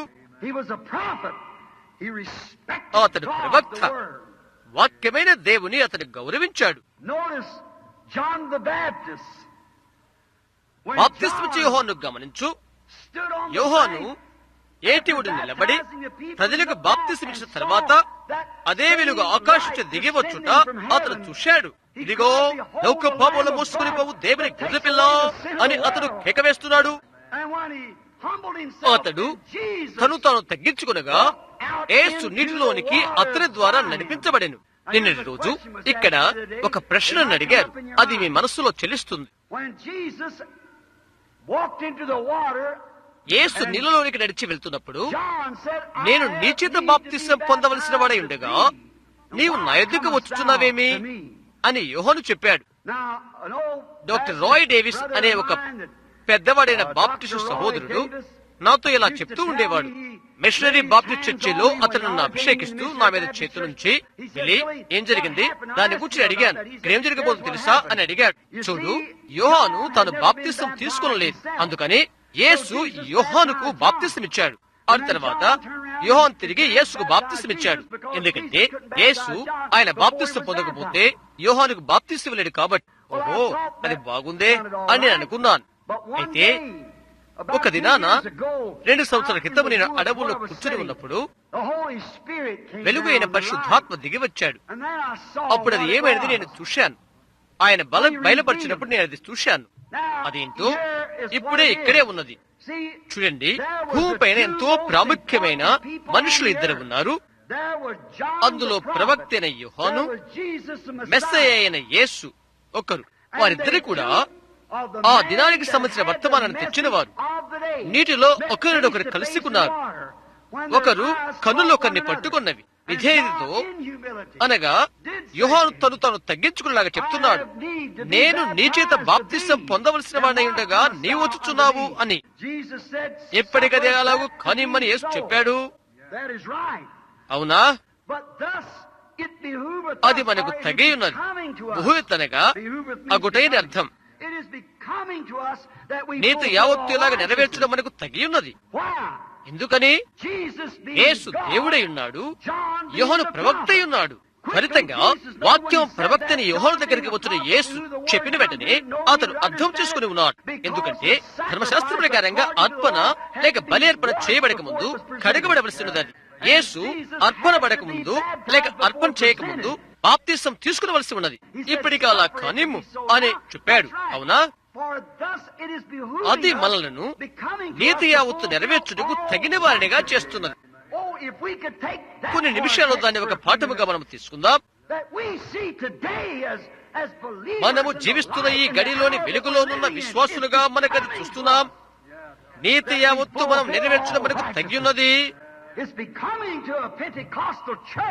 ఒక పెంతెకోస్తు సంఘానికి పరిశుద్ధాత్మ చేతనే మనమంతా పిలువబడినాము అనుకునే వారికి ఇది తగి ఉన్నది. మనము సహోదరులకు ఒక ప్రత్యేకంగా ఉన్నామనుకునే వారికి ఇది తగి ఉండలేదు. మన పొందుకుంటుగా పరిశుద్ధాత్మ పొందినటువంటి మన సహోదరులతో మనకి ఇక పని లేదు అని అనుకునే సంఘ శాఖగా తయారగు వారికి ఇది తగి ఉండదు. అది మనకు తగి ఉండదు. దేవుడు కదలిక కలిగి ఆయన చెప్పినదిగా కార్యాలను చేయటం మనం చూస్తుండగా, ఎందుకంటే ఆ వ్యక్తి మా నిర్మాణాత్మక సంఘాలతో సంబంధించిన వాడు కాదు కాబట్టి పట్టినట్టుగా మనం ప్రవర్తిస్తున్నాం. అది మంచిది కాదు. మనం క్రైస్తవమై ఉండాలి. మనం పెద్ద మనుషుల వలె ఉండాలి. మనం దేవుని భయభక్తులు కలిగి ఉండాలి. మనం ఎక్కడికైనా చేరుకుని కరస్పర్శ చేయాలి. అతని పడక మీద దుప్పటి కూడా పర్వాలి కూడా. అవును, అదంతా కూడా దేవుని నీతి నెరవేరుస్తున్నది. అది ఎందుకు అలాగనగా ఆయన అర్పణము కావచ్చు. యోహాను ఎదిగాడు, ఎందుకంటే ఆయన మీద వెలుగును అతను చూశాడు. ఆ గడియ వరకు కూడా అతనెంతో ఘనుడైన అనేవాడని యోహానున్నాడు. తను తాను తగ్గించుకున్నాడు. అయితే ఈ మహాఘనుడైన యేసు వచ్చుచుండ అతని చూచి, నీ వల్ల నేను బాప్తిస్మం పొందవలసి ఉన్నది అని అతను అంటున్నాడు. అయితే నీతి యావత్తులాగా నెరవేర్చడం మనకు తగ్గి ఉన్నది అని ఆయన చెప్తున్నాడు. అప్పుడు యోహాను ఒక దేవుని యొక్క దాసునిగా, ఒక ప్రవక్తగా ఆ కాలానికి సంబంధించిన దేవుని వాక్యాన్ని నెరవేర్చుటకై వెనుదిరిగాడు అతడు. ఎందుకంటే ఆయనే బలియర్పణి అని అతను తెలుసుకున్నాడు. అతను ఈ విధంగా చెప్పవలసి ఉండేను, లోక పాపల మోసుకుని పోవు దేవుని గొర్రె పిల్ల, అర్పణ గొర్రె పిల్ల, దేవుని గొర్రె పిల్ల వచ్చుచున్నాడని అతను చెప్పాడు. యాజకునికి అది అర్పణగా అర్పించబడక మునుపు గొర్రె పిల్ల ముందుగా గంగాళములో కడగబలవలసి ఉండెను. ఆమేన్. నీతి యావత్తులాగా నెరవేర్చడం మనకు తగ్గిన్నది. యేసుక్రీస్తు నామమును ధరించిన వెంటనే యేసుక్రీస్తు నామమును ధరించిన స్త్రీ పురుషులు పాపము నుండి దూరము కావాలను. ఈనాడు మన యొక్క ఒప్పుకోలు అది ఎలాగ చెప్పాలో అర్థం కావట్లేదు. జల్లెడ వలె తయారైపోతుంది. మనం వెళ్లిపోయి 2 నిమిషాలు ప్రార్థన చేసి వస్తాం. తప్పులు చేసి ఓ ప్రభువా అని అలాగని నాకు తెలియదు, హల్లెలూయా నేను బాగున్నాను వెళ్ళిపోవుట. సహోదరుడా, అది అలా కాదు. నీవు భయాన్ని కలిగి ఉండవలసి ఉన్నది. నీవు ఆ విషయాన్ని ఒప్పుకోవలసి ఉన్నది. నీవు దాన్ని సరిచేసుకోవలసి ఉన్నది. నీవు దాన్ని చేయలేవు. యేసులాగా చెప్పాడు, నీ సహోదరుని మీద నీకు వ్యాజ్యమునైనలా నీవు బలిపీఠం వద్దకు వచ్చినప్పుడు మొదట నీ వెళ్లి ఆ సహోదరుతో సమాధానపడి మరలా వచ్చి నీ అర్పణ చేయము. చూశారా, నీతి యావత్తును ఆ విధముగా నెరవేర్చడం మనకు తగి ఉన్నది. పుట్టి పౌడలు వేసుకుని వెంట్రుకలు కత్తిరించుకునే స్త్రీల మీరు, అదేంటో తెలుసా మీకు? వెంట్రుకలను పెంచుకుని సంస్కారం గల స్త్రీల వల్లే మీరున్నట్టు తగి ఉన్నది. మీకు పుట్టి పౌడలు ధరించుకుని మీరు వస్త్రాలు వేసుకునండి. క్రైస్తవుల వలె నడుచుటకు మీకు తగి ఉన్నది. అవును, ఎందుకంటే అది తప్పని బైబిల్ చెప్తుంది. స్త్రీ అలా చేయకూడదు. సిగరెట్లు త్రాగే పురుషులైన మీరు, అది మీకు తగనది. భార్యను అలా చేయడానికి అనుమతించే పురుషులైన మీరు దేవుని కుమారులుగా అప్పుడు పిలువబడతారు. ఒక్క పురుషుడు వివాహ శుభదినాన్ని చేసినటువంటి ఆ గంభీరమైన ప్రమాణముగు ప్రేమ, గౌరవము, విధేయతలు మరుగైపోయినవి. అమెరికా దేశంలో స్త్రీ స్వేచ్ఛగా ఉండడానికి హక్కు కలిగి ఉంటున్నది. ప్రతి చోట కూడా ఆమె స్వేచ్ఛ హక్కును కలిగి ఉన్నది.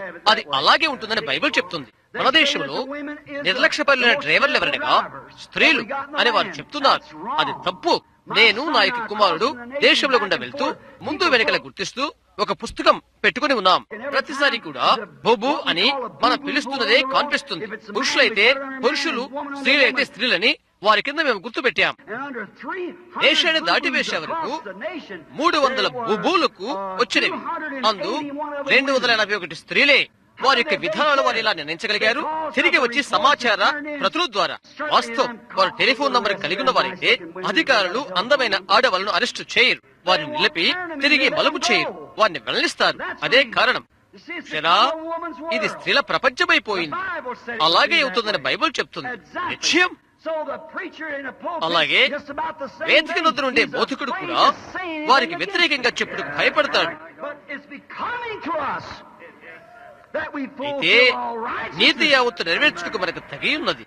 అది ఒక చోట పలకబడవలసి ఉన్నది. ఇక్కడ నీ యొక్క గొప్పతనం కోసమో ప్రజాభిమానం కోసమో నీవు చూడవద్దు.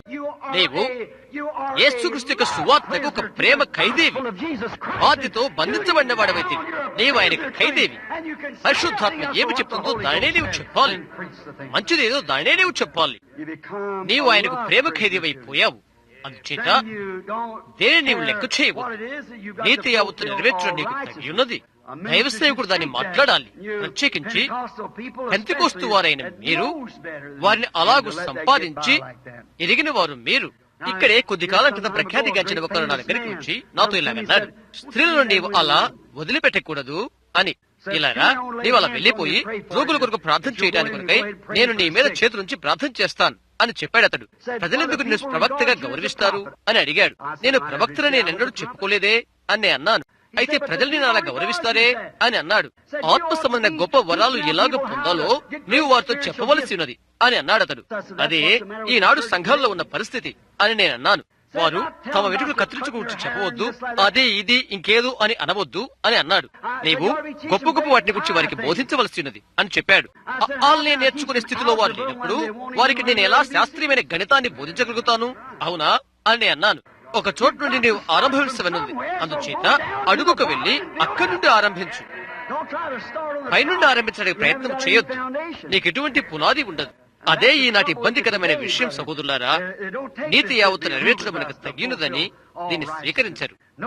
ఈ దేవదూతలను గురించి ఇప్పుడు గమనించు. బాప్తిస్మిచ్చి యోహాను, పౌలు మొదలగు తదితరులు ఆ దేవుని మహిమను, ఆ గొప్ప వెలుగును చూచి దానికి వారు సాష్టాంగపడినారు. వారు అవును, వారే దాన్ని కనపరిచి గౌరవించారు. ఎందుకంటే వారు తగ్గించుకున్నారు కాబట్టి. ఏ దేవదూతలు ఆయన సన్నిధిలో పరిచర్య చేయవారు కూడా వారి పాదములను వారి ముఖములను కప్పుకున్నారు. ఇప్పుడు త్వరగా గమనించు. మరి 2 రెక్కలు వారు కలిగి ఉన్నారు. దీని ద్వారా తమ యొక్క విధిని వారు నిర్వర్తిస్తున్నారు. ఇప్పుడు ఏ విధంగా ఉండాలి? ప్రవక్త ఎటువంటి వాడో తెలియబడుతున్నది. ఆయన సేవకుడు సిద్ధపరచబడిన వాడై ఉండాలి. ఎటువంటి సిద్ధపరచబడిన సేవకుడు అతడు? అతడు ఇక్కడ భూమి మీద నా మనిషిని చూశాడు. అతను ఎటువంటి అపజయాన్ని పొంది ఉన్నాడో చూడండి. ఆ తర్వాత ఆయన యొక్క సన్నిధిలో పరిచయం చేయు నిజమైన సేవకుడెవరో ఆయన అతనికి చూయించాడు. చూడవలసిన వారు వారే. తర్వాత ఆయన సన్నిధిలో పరిచయం చేసే నిజమైన పరిచర్యకుడు ఎలా ఉంటాడో దాన్ని అతనికి ఆయన చూయించాడు. ఇక్కడైతే ఈ శరూపులు వారి యొక్క పరిశుద్ధ ముఖములను పాదములను కప్పుకున్న వారై ఉన్నారు. 2తో పరిచర్య కొనసాగించారు. భయభక్తులతో, విధేయతతో, కార్యదీక్షతో పరిచర్య చేయుచున్నారు. ఆమేన్. అతడు సిద్ధపరచబడి ఉన్న సేవకుడు కాదా? అదేంటో నాకు తెలియదు. భయభక్తితో, విధేయతతో మరియు కార్యదీక్షతో. ఓహో, నేను మీకు ఇది చెప్తాను. దేవుని యొక్క వరమును గుర్తించి ఆమెతో మాట్లాడుతున్న ఈ మనుష్యుడు మెస్సయ్య అని తెలుసుకున్న ఆ బావి దగ్గర ఉన్న ఆ చిన్న స్త్రీ ఎంతో త్వరితంగా కార్యదీక్ష బునిందంటే ఆమె కుండనే మర్చిపోయినది. నగరంలోనికి పరిగెత్తుకుంటూ వెళ్లి ఇలా చెప్తున్నది, రండి, నేను చేసినవని నాతో చెప్పి ఉన్న మనిషిని వచ్చి చూడండి. ఈయన మెస్సయ్య కాడా? ఓహో, ఎంత కార్యదీక్షతో ఆమె వెళ్లిపోతుందో చూడండి. మనం ఉదయాన మాట్లాడిన రీతిగా పేతురు ఆయన యొక్క మాటను లేక వాక్యాన్ని స్వీకరించిన తర్వాత అక్కడ పడవలోని వృత్తాంతం అని గమనించారా? పేతురు ఆయన వాక్యమును స్వీకరించిన తర్వాత అక్కడ వలను వదిలివేసి పెద్ద చేపలను, విస్తారమైన చేపలను పట్టుకున్నాడు. వెంటనే పేతురు వలను విడిచి కార్యదీక్ష పూనాడు. అది చేయకమునుపు అతడు ప్రభు పాదముల వద్ద సగిలపడి, ప్రభువా, నేను పాపిని, నన్ను విడిచిపోమని అన్నాడు. అయ్యో, నేను అపవిత్రమైన పెదవులు గలవాడను, ప్రభు అయిన దేవుని నేను కన్నులారా చూచిదని అని యెషయా చెప్పిన మాట వల్లే అది లేదా? నిజ విశ్వాసులకు దేవుని యొక్క సన్నిధి ఎటువంటిదో నీవు చూచుట్లేదా? మనం తప్పిదాలు కూడా ఒప్పుకోం. మనం ఇలా చెప్పాలనుకుంటాం, మేము పెద్దకొస్తు వారము, మేము బాప్టిస్టు వారము, మేము ప్రెస్బిటేరియన్లము అలా అంటుంటాం. అయితే నిజమైన దేవుని యొక్క సేవకుడు దేవుని సన్నిధిలో తను తగ్గించుకుంటాడు. దాన్ని అతని విమర్శ చేయడు. ప్రభువైన యేసుని విమర్శించిన వారెవరు చూడు? పరిసయ్యులు, మత సంబంధికులు ఆయన విమర్శించారు. అయితే నిజంగా ఆయన యొక్క సేవకునిగా ఇంటి కొరకై అంగీకరించిన వాడైతే అతడు తను తగ్గించుకుని కార్యదీక్షతను పుడతాడు. నీవు నన్ను వెంబడించు, నేను నిన్ను చేపల బట్టు జాలుడుగా చేయుదును అని యేసు చెప్పాడు. ఆయనే దేవుడని అతను నిజంగా చూచినప్పుడు అతడు కార్యదీక్షను పూడాడు. స్వస్థచితుడైన గుడ్డివాడు బైబిల్ లాగా తెలియజేస్తున్నది ఆ దేశమందంతటా ఆయన కీర్తిని వెదజల్లాడు అని. గుడ్డివాడు కల తెలియజేయగల దేవుని యొక్క ప్రతినిధి భూమి మీద ఉన్నాడని కనుగొని కార్యదీక్షుడై అతడు దేవుని స్తుతిస్తూ సాక్ష్యమిస్తూ వెళ్లిపోయాడు. పరిశీలతని పట్టుకొని నీకేమి జరిగింది అని అడిగినప్పుడు అతను ఇలా అంటున్నాడు, ఎందుకలా మీరు అడుగుతున్నారు? నేను మీకు తెలియజేయలేకున్నాను, మీతో వేదాంతం వాదించలేకున్నాను. అయితే ఒకటి మాత్రం నాకు తెలుసు, నేనొక్కప్పుడు గుడ్డివాడిని ఏంటని ఇప్పుడు చూచుచున్నాను అని చెప్పాడు. అతను నిజంగా కార్యదీక్షితుడైనాడు, ఎందుకంటే ఆయన యొక్క కీర్తిని ప్రతి చోట అతడు వెదజల్లాడు. కాబట్టి ఆయన యొక్క కీర్తిని చూచుటకు లేక చాటుటకు నీవు ఒకవేళ దైవసేవకుడికి కాకపోవచ్చు, అయితే నీవు యథార్థంగా జీవించినట్లయితే నీ జీవితమే ఆయన కీర్తిని ప్రచురిస్తుంది. పెంతెకోస్తు దినాన్నటువంటి ఆ పేదవారు, చేపలు పట్టుకునే ఆ మంద, సుంకం వసూలు చేయే ఆ మొదలగు వారు చిన్న చిన్న ఉద్యోగాలతో ఆయన ఘనపరిచరి. దేవుని యొక్క వాగ్దానముతో వారు తిరిగి వెళ్లారు. మేడగదిలో 10 దినాలు వేచి ఉండారు. అప్పుడు వేగముగా వీచు బలమైన గాలి వంటి ఒక ధ్వని ఆకాశం అకస్మాత్తుగా వచ్చి వారు కూర్చున్న ఇల్లంతయు నిండెను.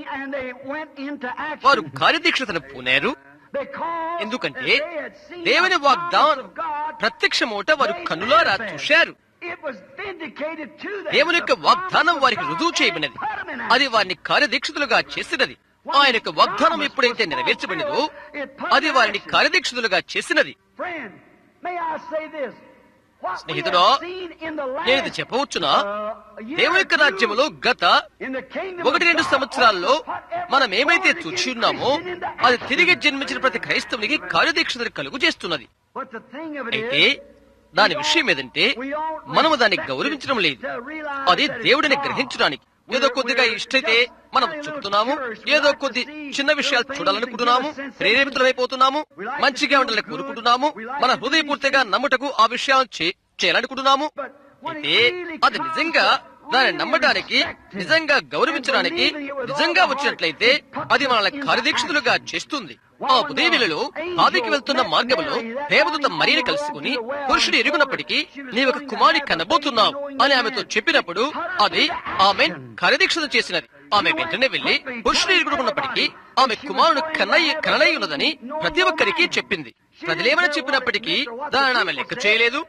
నిజంగా ఆమె దేవదూతను కలుసుకున్నది కాబట్టి అది ఆమెను కార్యనిర్వహరాలుగా చేసినది. పరిశుద్ధాత్మ ఆమె మీద ఉన్నదని, ఆమెలో జీవాన్ని సృజించుతున్నదని ఆమె గ్రహించగలిగినది. ఓ, అట్టిదాన్ని మనం గ్రహిస్తే ఎంత బాగుంటుంది. పరిశుద్ధాత్మల పైన ఉండి ఒక విశ్వాసాన్ని సృజించగలదని గ్రహిస్తే ఎంత బాగుంటుంది. అనేక విధములుగాను అనేకమైన వరములతోనూ ఆయన మనలో వ్యక్తపరచుకొనుచు ఎత్తబడి సంఘానికి ఒక విశ్వాసాన్ని చేకూరుస్తారు.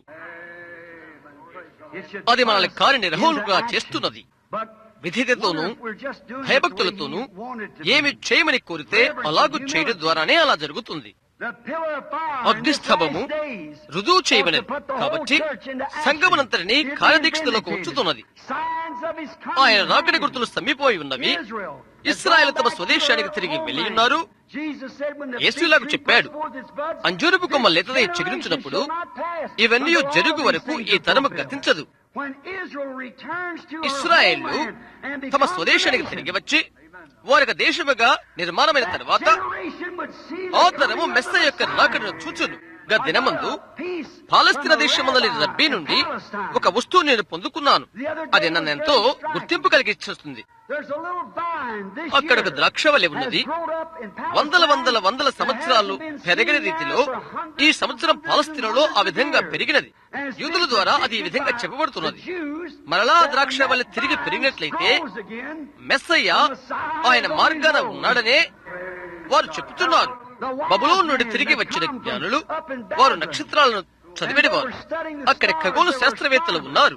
వారి నక్షత్రాల గురించి పట్టణం చేసినప్పుడు 3 నక్షత్రాలు ఒకే దారిలో కాన్పించిన వారు చూశారు. హాముషేము యాపెతు నక్షత్రం అవి కాన్పించి ఒకే వరుస అగుచుండెను. ఆ విజ్ఞాన శాస్త్ర విశ్వాసులది ఎరిగి ఆకాశ జ్యోతులు ఎలా ఎటు కదులుచున్నవో వారు కనిపెట్టి ఉన్నారు. అవి ఒకే వరుసలో యెరూషలేము వైపు వచ్చిన వారు చూశారు. వారు బబులోను వైపే ఉన్నట్లయితే దాన్ని చూడాలంటే పశ్చిమ దిశనున్న యెరూషలేము వైపుకే వారు చూస్తారు. అవి వచ్చుచున్న వారు చూచి ఒకే వరుసగా అవన్నీ వచ్చుచున్నట వారు గ్రహించారు. భూపైన మెస్సయ్య ఉన్నాడు. మహిమ ఆయనకే కలుగును కాక. ఇశ్రాయేలు తమ దేశానికి వచ్చుచున్నట మనం చూస్తున్నప్పుడు, పరిశుద్ధాత్మ సంఘములో కృపరించబడ మనం చూస్తున్నప్పుడు, సంఘము సమాలోచనలు, సార్వత్రిక సంఘ వార్తలు ఏకమవడం మనం చూస్తున్నప్పుడు, రోమన్ కథలిక్ ప్రొటెస్టాంట్లు వారు ఏకమైపోవడం మనం చూస్తున్నప్పుడు, ఆయన పెళ్లి కుమార్తెను ఎత్తుకుని పోవుటకు మెస్సయ్య రబోతున్నాడు. ఇక్కడ నుండి మనము కదిలిపోడు కొరకై కలుగు విశ్వాసం మనం పొందడానికి కొరకై దేవుడు వరములను కురుమరిస్తాడు. ఒక దినాన రాకల్లో ప్రవేశించడం కొరకై అలాగ చేస్తారు. రోగులను స్వస్థపరచుట, గుడ్డి వారి కళ్ళు తెరవ చేయుట, చనిపోయిన వారి తిరుగులేపుట, తద్వారా విశ్వాసం పొందుటకై ఆయన చేయుచున్నాడు.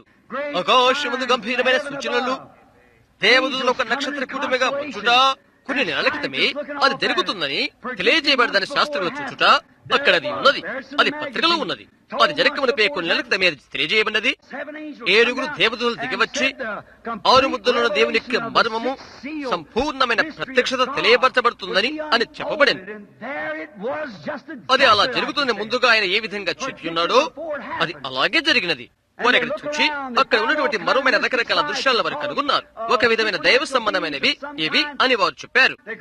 వారు వాటిని ఎగిరే తట్టలని, ఆకాశ భీకర గుర్తులని పిలిచారు. గుర్తులు ప్రభుని యేసు అక్కడ అతి సమీపమని ఈ గుర్తులు మనకు గుర్తు చేస్తున్నవి. ఇక్కడ ఒక చిన్న ద్రాక్ష తీగ పంట వేయబడి ఉన్నది. ఇశ్రాయేలు తమ దేశమే. ఆమె యొక్క దేశమే పొందుకున్నది. తన సొంత జెండాను చేకూర్చుకున్నది. ప్రపంచంలో అతి పురాతనమైన జెండా, 6 కొనాలతో ఉన్న దావీదు జెండా తిరిగి 2500 సంవత్సరాల తర్వాత ప్రప్రదంగా ఎగురుతున్నది. వారికి తమ సొంత సైన్యం ఉన్నది. ప్రథమంగా వారికి తమ సొంత డబ్బు ఉన్నది. ఐక్య సమితిలో వారు సభ్యత్వాన్ని కలిగి ఉన్నారు. 2500 సంవత్సరాల తర్వాత ప్రప్రదంగా వారు ఒక దేశముగా ఉంటున్నారు. వారు ఒక చోట కూర్చోబడుతున్నప్పుడు నా యుద్ధ దాని యొక్క టేపు కటం కూడా ఉన్నది. దాన్ని మనం మధ్యరాత్రికి 3 నిమిషాలని పిలుచుతున్నాం. అందులో ఈ యూదులు ఈ విధంగా అడిగారు. పెద్ద వయస్కులను వైపుల మీద మోసుకుని మూటలు కట్టుకుని తీసుకుని వస్తున్నారు. వారు ఇలా అడిగారు, మీరు మీ స్వదేశానికి చనిపోవడానికి వస్తున్నారా అంటే, లేదు, మేం మెస్సయ్యను చూచుట కొరకై వస్తున్నాం అని అన్నారు. ఆమె వారి ప్రశ్నలు మీరు చూసినట్లయితే అది దేవునికి క్యాలెండర్ గా పిలువబడుతున్నది. మెస్సయ్య త్వరగా రాబోతున్నాడు. మళ్ళా మనం తగ్గించుకోవలసినది. మనం ఏ విధంగా భయభక్తులు కలిగి ఉండగలుగుతాము, ఏ విధంగా మనం కార్యదీక్షలు కలిగి ఉంటాము. కుడి ఎడమలుగా చెదిరిపోయిన విత్తనాలైన ప్రతి ఆత్మను రక్షించుటకై మనము చేయగలిగినంతా చేయనేది. అయితే ఆ విధంగా చేయుటకు బదులుగా ఇలా చెప్తుంటాం, దేవునికి మహిమ కలుగును గాక, ఈ రాత్రి వెళ్ళాలనుకోవటం లేదు, నేను ఇంటి దగ్గరే ఉండి ఈ రాత్రి మంచి చిత్రాన్ని చూస్తుంటాను అని అనుకుంటున్నాను, అది ప్రార్థనా కూటం అని అంటారు. ఒక నిద్రిస్తున్న సంఘం, లౌకిక సంఘం, ధనవంతమైనది. అయ్యో, అక్కడే మనం ఉన్నాం. అది మనల్ని కార్యదీక్షలుగా చేయాలి. ప్రవక్తలనే మనము కూడా స్వగర్వాన్ని సంఘర్షణ నుంచి బయటికి వచ్చుట చూచుచున్నాము.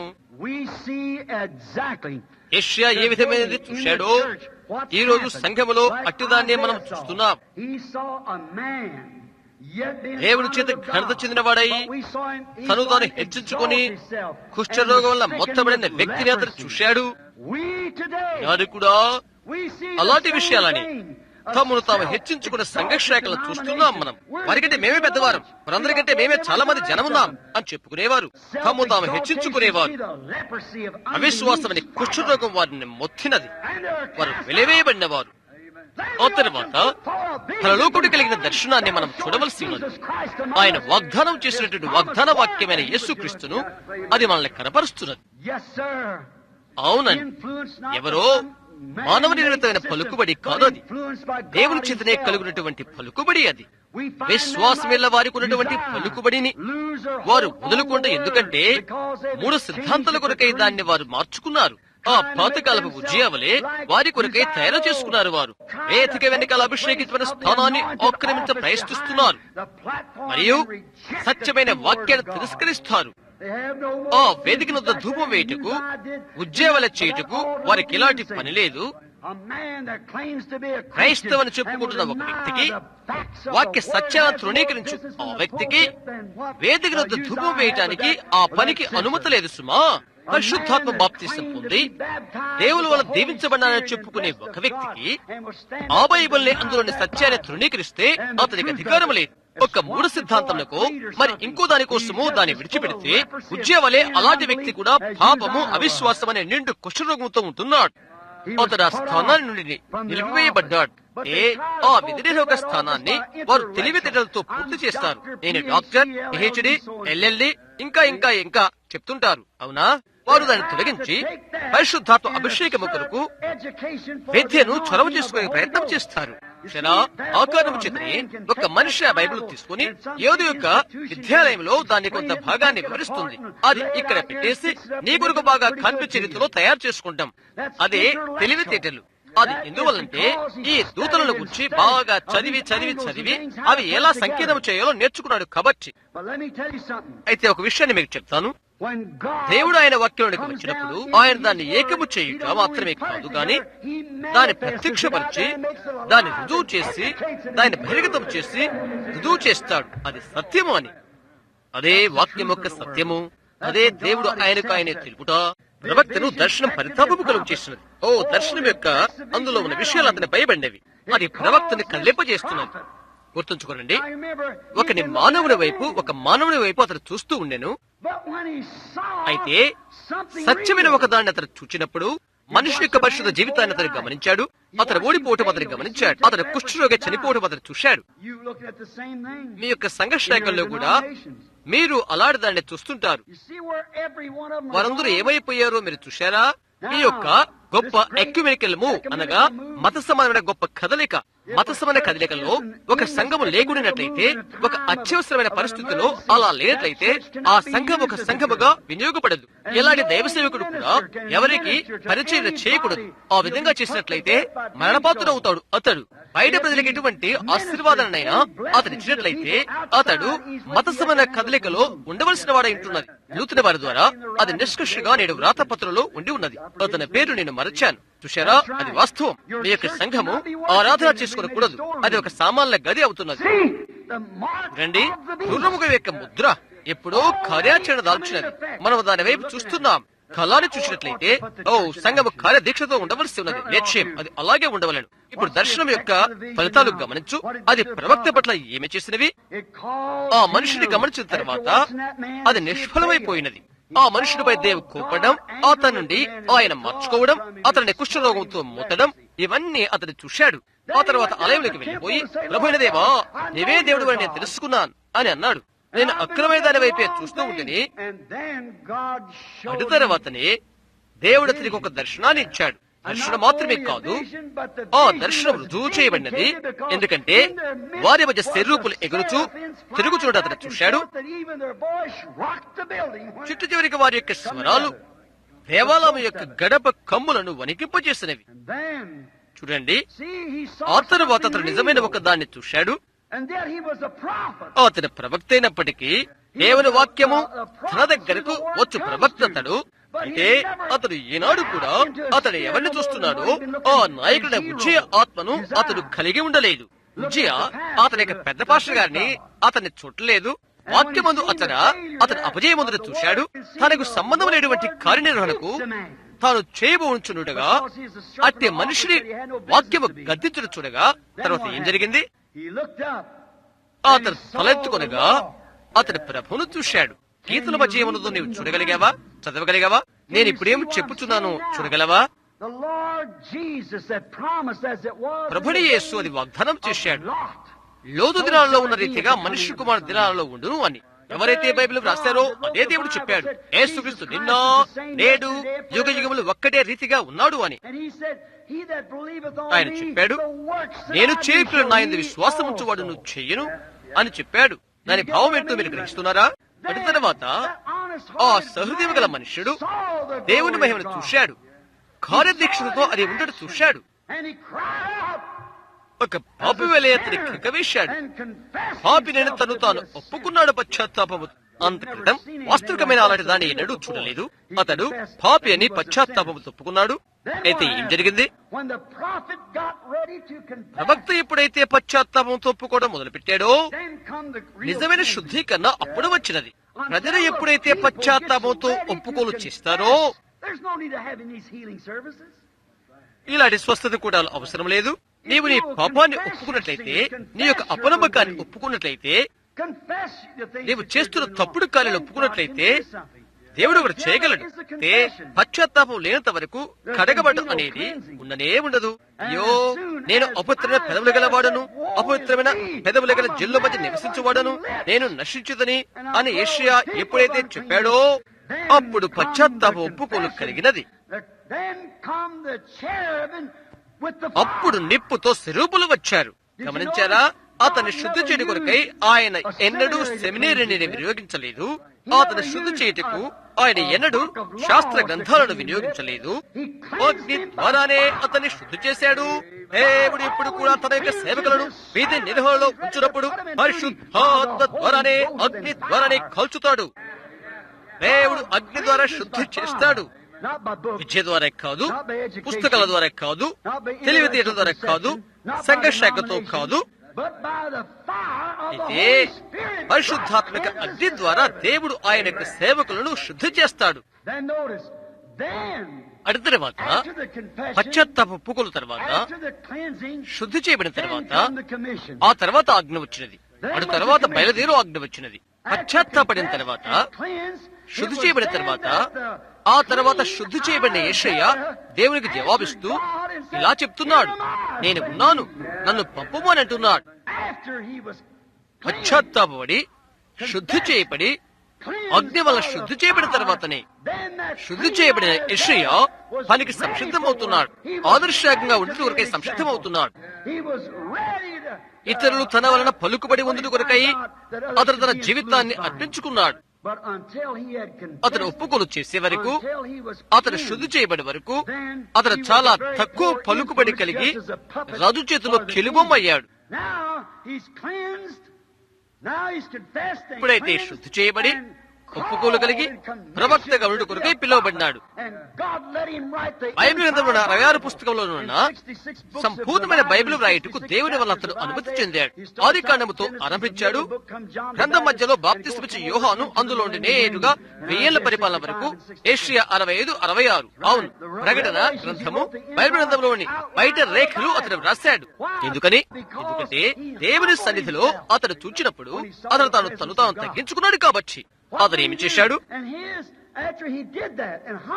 అతను చేసిన తర్వాత తను తగ్గించుకుని శుద్ధి చేయబడి ప్రత్యేకించబడి ఆజ్ఞ పొందిన తర్వాత కోట్ల కొద్ది ప్రజల వలన అతను పలుకుబడి పొంది ఉంటున్నాడు. ఇదిగో ఇక్కడ అతని పుస్తకం ఉన్నది. ఆ కాలం మొదలుకొని ఈ కాలం వరకు పలుకుబడి కలిగినట్లుగా వ్రాతతోనున్న యెషయా పుస్తకం ఇదిగో అతని పలుకుబడి దాటిపోతున్నది. వారి క్రియలు వారి వెంట వచ్చునని బైబిల్ చెప్తున్నది. గ్రంథములో లేక పద్మసీమలో పరిశుద్ధాత్మ యోహానుతో చెప్పినట్లుగా నీవు ప్రజల గుర్చి, జనముల గుర్చి, ఆయా భాషలు మాట్లాడే వారిని గుర్చి మరలా ప్రవచింప అగత్యము. ప్రకటన గ్రంథము ఇంకా ప్రవచించునే ఉన్నది. వారు తమ ప్రయాసములమనేది వారి క్రియల వారి వెంట వెళ్ళెను. వారు కలిగి ఉన్న ఆ పలుకుబడి వారి వెంటనే వెళ్ళొచ్చున్నది. చూశారా? అది వాస్తవం. ఈ రోజు పలుకుబడులకు అవే విషయాల్లో మనం చూస్తున్నాం. మనం పలుకుబడి కలిగి ఉండాలి. మనం పలుకుబడి కలిగి ఉండక ముందు దేవుని ద్వారా మనం గుర్తించబడాలి, మనం శుద్ధి చేయబడాలి, మనం తగ్గించుకోవాలి, మనం క్రిందకి దిగాలి. అవునా? నీవెంతనే వాడవో నేను నువ్వు తెలుసుకోవాలి. నీవు వట్టివాడవు, నేను వట్టివాడను, మనమంతా వట్టివారం. ఆయనైతే సమస్తమైన వాడు. సమస్తమైన స్థుతులకు ఆయనే అర్హుడు. ఓ దేవుని గొర్రెపిల్ల, నేడు మనకు అక్కరి ఏదనగా తిరిగి దేవాలయమునకు వెళ్ళుటే, దేవుని బలిపీఠమునకు తిరిగి వెళ్ళుటే, మనం ఎక్కడైతే సమర్పణ చేసుకునగలమో అట్టి మన హృదయాలను బలిపీఠముగా చేసుకునడం. అప్పుడు సైన్యముల గదికి ప్రభువైన దేవుడు ఈ కడవరి దినాలలో దిగివచ్చి ఆయన ఇక్కడ మొదటిగా ఏమి చేశాడో దాన్ని చేస్తాడు. నేను నశించదని అయ్యో శ్రమ అనే దాన్ని అప్పుడు నీవు అర్థం చేసుకుంటావు. When the coal of fire had touched the prophet, making him as pure could be, when the voice of God said, "Who will go for us?" then he answered, "Master, here send me." Is that right? Let's sing it. Speak, my Lord. Speak, my Lord. Speak and I'll be quick to answer me. Speak, my Lord.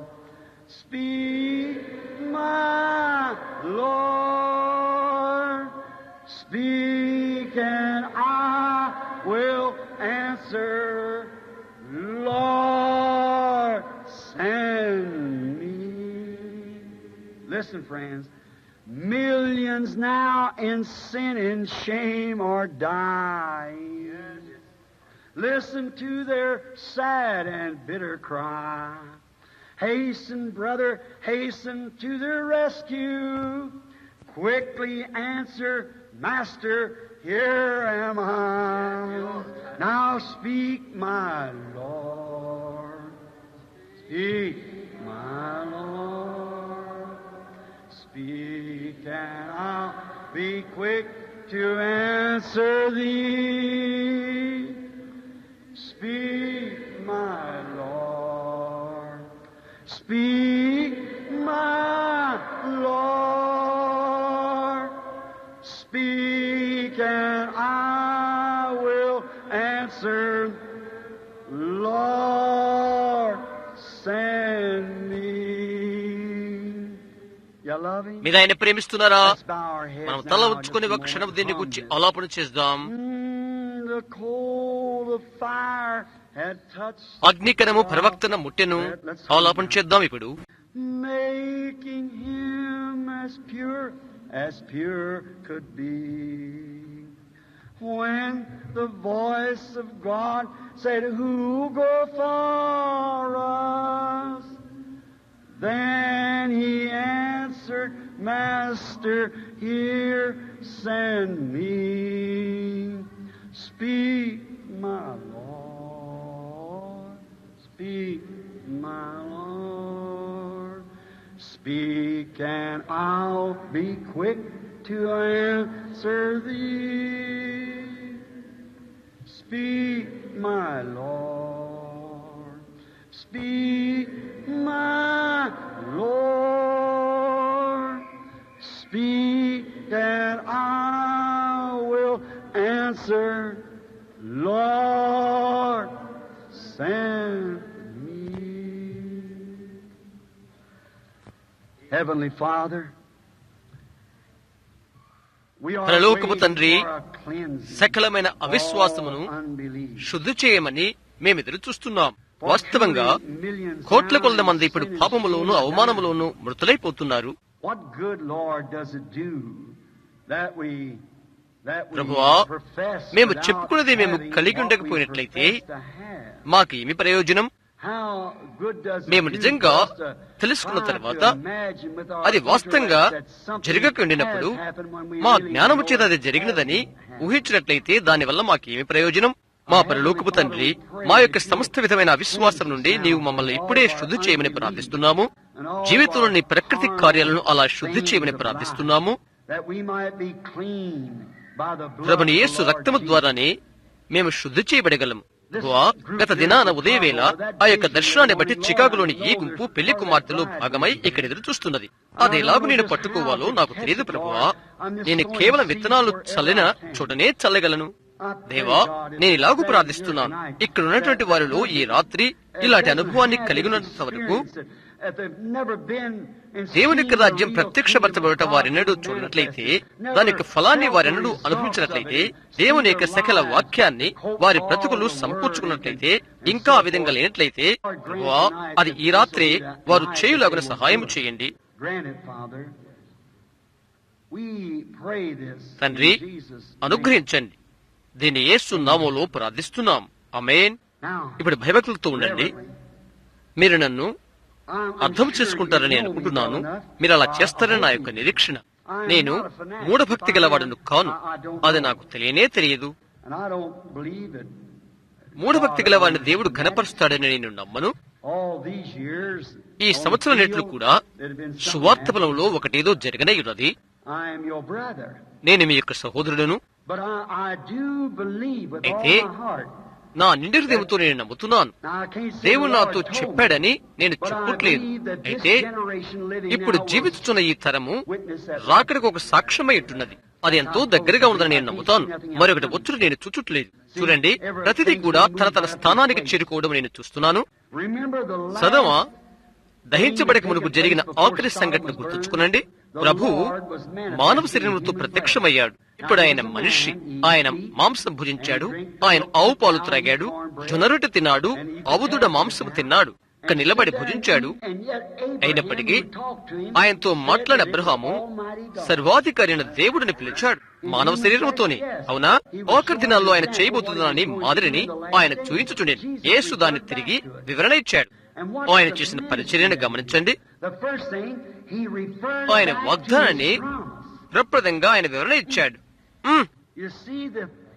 దాని యొక్క వేదాంత భాగాన్ని మీరు గమనించండి.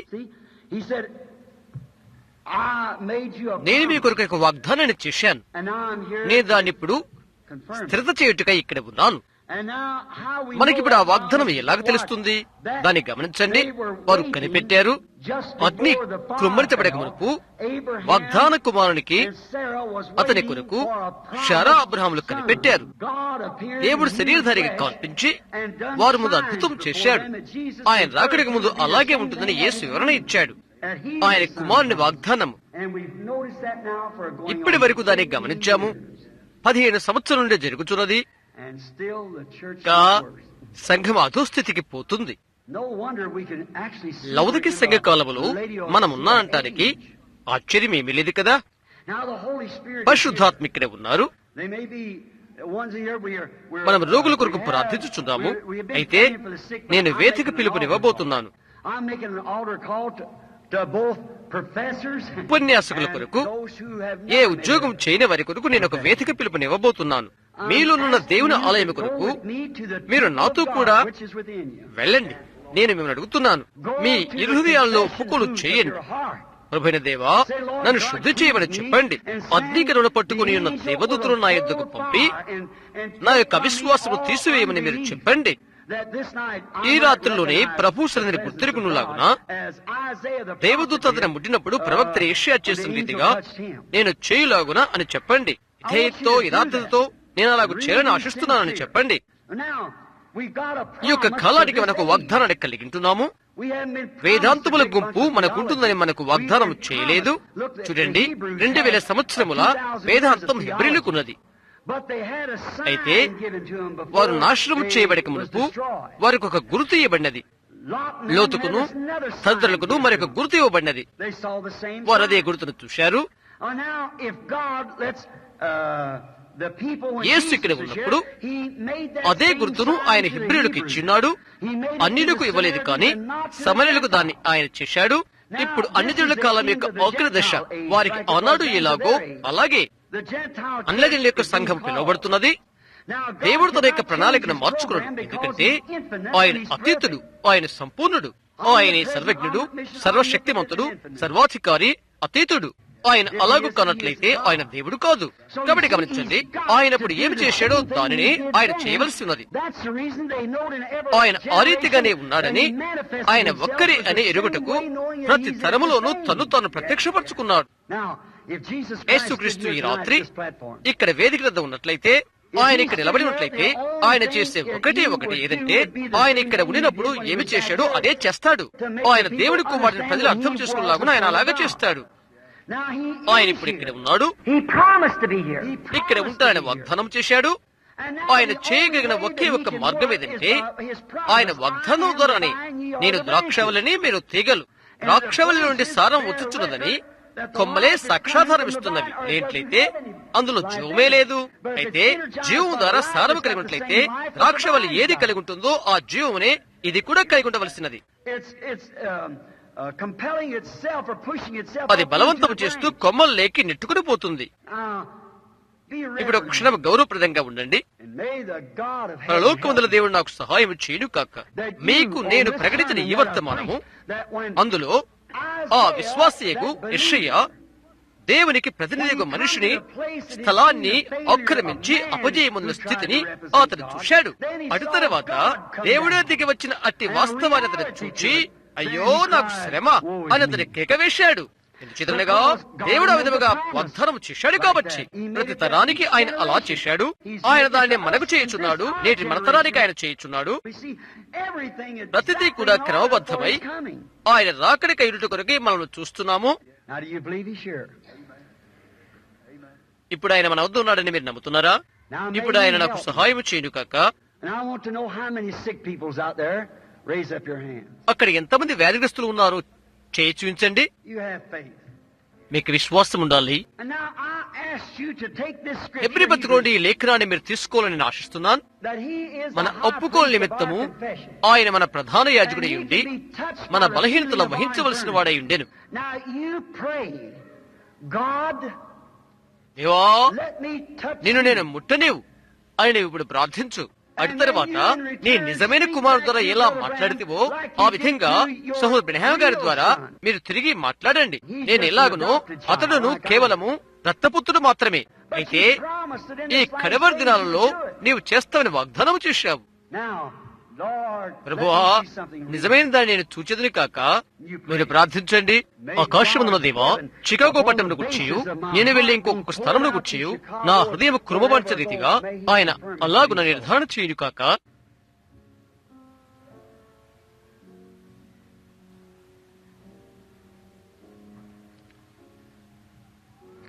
తన చేతులు పైకెత్తి ఆ పెద్ద వ్యక్తి తన స్థలానికి వెనకాల ఉన్నాడు.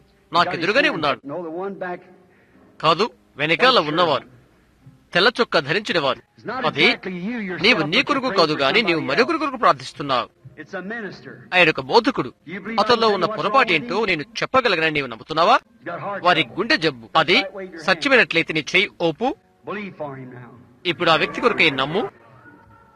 నువ్వు నిజంగా నమ్మినట్లయితే నీవు నమ్మవలసి ఉంటుంది. నీవు నమ్మకపోయినట్లయితే అది పనిచేయదు సుమా. విధేయత గల మనిషి ఇక్కడే ఈ ప్రక్కనే కూర్చున్న స్త్రీ నాకెదురుగా రెండవ వరుసలో కూర్చున్నటువంటి ఆమె మెడనొప్పితో బాధపడుతున్నది. ఆమె ఎముకలో ఆమెకు ఒక విధమైన జబ్బు ఉన్నది. ఒక విధమైన బూడిద రంగు వెంట్రుకలతో ఉన్న స్త్రీ. మీరు నిలబడండి, ప్రజలు చూస్తారు. అవును, మీరే, అది నిజం. అది మెడ ఎముకల్లో ఉన్న అంటువ్యాధి, ఇంకా రకరకాల బాధలున్నవి. అది అవునట్లయితే మీ చేయి పైకెత్తండి. ఇప్పుడు ఆమెను ఎవరు ముట్టారు? నేను కాదు, ఆమె ఆయన్ను ముట్టినది. యేసుక్రీస్తు నిన్న నేడు యుగ యుగంలో ఒక్కటే రీతిగా ఉన్నాడు. ఇక్కడ వెనకాల ఒక స్త్రీ కూర్చుని ఉన్నది. ఆమెకు ఒక బాధ ఉన్నది, తల ఊగుడు, నరాల బలహీనత. శ్రీమతి ఫ్రైఫైర్, నీ హృదయపూర్తిగా నీవు నమ్ముతున్నావా? నిలబడు. నీవెవరో నాకు తెలియదు. అయితే యేసుక్రీస్తు నీ హృదయవాంఛను తీర్చును. నా జీవితంలో నేను ఎన్నడూ ఆమెను చూడలేదు. ఆమె నాకు క్రొత్త వ్యక్తి. నేను ఆపుతాను, భయపడవద్దు. నీ విశ్వాసం నేను స్వస్థపరిచినది. నేను నమ్ముతున్నారా? ఆయన వాగ్దానం చేసిన దాన్ని మీరు చూచట్లేదా? ఆ వెనకాల కూర్చున్న పురుషుడు, అక్కడ ఉన్నవారు, ఆ వెలుగు నీవు చూచట్లేదా? అతను చాలా బాధతో ఉన్నాడు. గొంతుకులో కణితి ఉన్నది. అతనికి ఒక ఆపరేషన్ కూడా జరిగినది. వైద్యుడు నమ్మకాలు చెప్పలేదు. దేవుడిని స్వస్థపరుస్తానని నమ్ముతున్నావా? నీవు అంగీకరిస్తున్నావా మిస్టర్ స్టోన్లేక్? నీ సంపూర్ణ హృదయంతో నమ్ముతున్నావా? సరే, నిలబడు. యేసుక్రీస్తు నేను స్వస్థపరచును. నీవు నమ్మినట్లయితేనే. స్ట్రెచర్ లో పనులు పెట్టి ఉన్న ఆ స్త్రీ, బహుశా నీకు ప్రార్థనా కార్డు లేకపోవచ్చును. ఇప్పుడు అలాంటివి లేవిచడా? నువ్వు పక్షవాతం వ్యాధితో ఉన్నావు. ఇది నిజమేనని నమ్ముతున్నావా? ఈ రాత్రి నీవేమీ అన్నావో అది సత్యమేనని నమ్ముతున్నావా? అక్కడే పడినట్లయితే నీవు చచ్చిపోతావు. యేసుక్రీస్తు పక్షవాయు గల వారిని బాగు చేశాడు. ఆయన చేయగలని నీవు నమ్ముతున్నావా? నమ్మినట్లయితే, అంగీకరించినట్లయితే, అలాగైతే యేసుక్రీస్తు పడక మీద నుండి లేచి స్వస్థత పొంది ఇంటికి వెళ్ళు. అందులో లేచి నిలబడి ఆమె వస్తుంది. ఆమె కుంటుబడినది కాబట్టి ఒకరు ఆమె ఇప్పుడు కొద్దిగా సహాయం చేయండి. యేసుక్రీస్తు స్వస్థత పొంది కుర్చీలో నిలబడి ఆమె ఇప్పుడు వచ్చుచున్నది. నీ హృదయపూర్తిగా నీవు నమ్ముతున్నావా? అలాగైతే నిలబడు. అక్కడ పక్షవాయువు గల స్త్రీ ప్రజల్లో ఉండి నడుచుకుంటూ వస్తున్నది. ఆ ప్రభు అభిషేకించము. నీ హృదయపూర్తిగా నమ్ముతున్నారా? ఇక్కడ ఒక పురుషుడు ఉన్నాడు, పక్షవాయు జబ్బుతో నుండి పడకలో ఉన్నాడు. మంచం నుండి బయటికి రా, దేవుని మహిమపరుస్తూ. నీవు నమ్ముతున్నావా? ఇంకొకరు ఎక్కడా? అన్ని మంచాలు ఖాళీగా ఉన్నవే. అన్ని ప్రతి ఒక్కరు నిలబడి దేవుని స్తుతించండి. ప్రవక్తన అగ్నికణము తొలగగానే పక్షవాయు గల స్త్రీ ప్లాట్ఫామ్ మీద నడుస్తున్నదక్కడ. దేవుని స్తుతి కలుగును కాక. ప్రభుకి మహిమాస్తుతి చెల్లించండి. ఇక్కడ ఇంకొకరు ప్లాట్ఫామ్ మీదకి తిరిగి వస్తున్నారు. సోదరుడా, అతను మెట్లెక్కుతున్నాడు చూడు. దేవుని స్తుతి చెల్లిద్దాం. మనమంతా మన చేతులెత్తి దేవునికి మహిమ చెల్లించండి.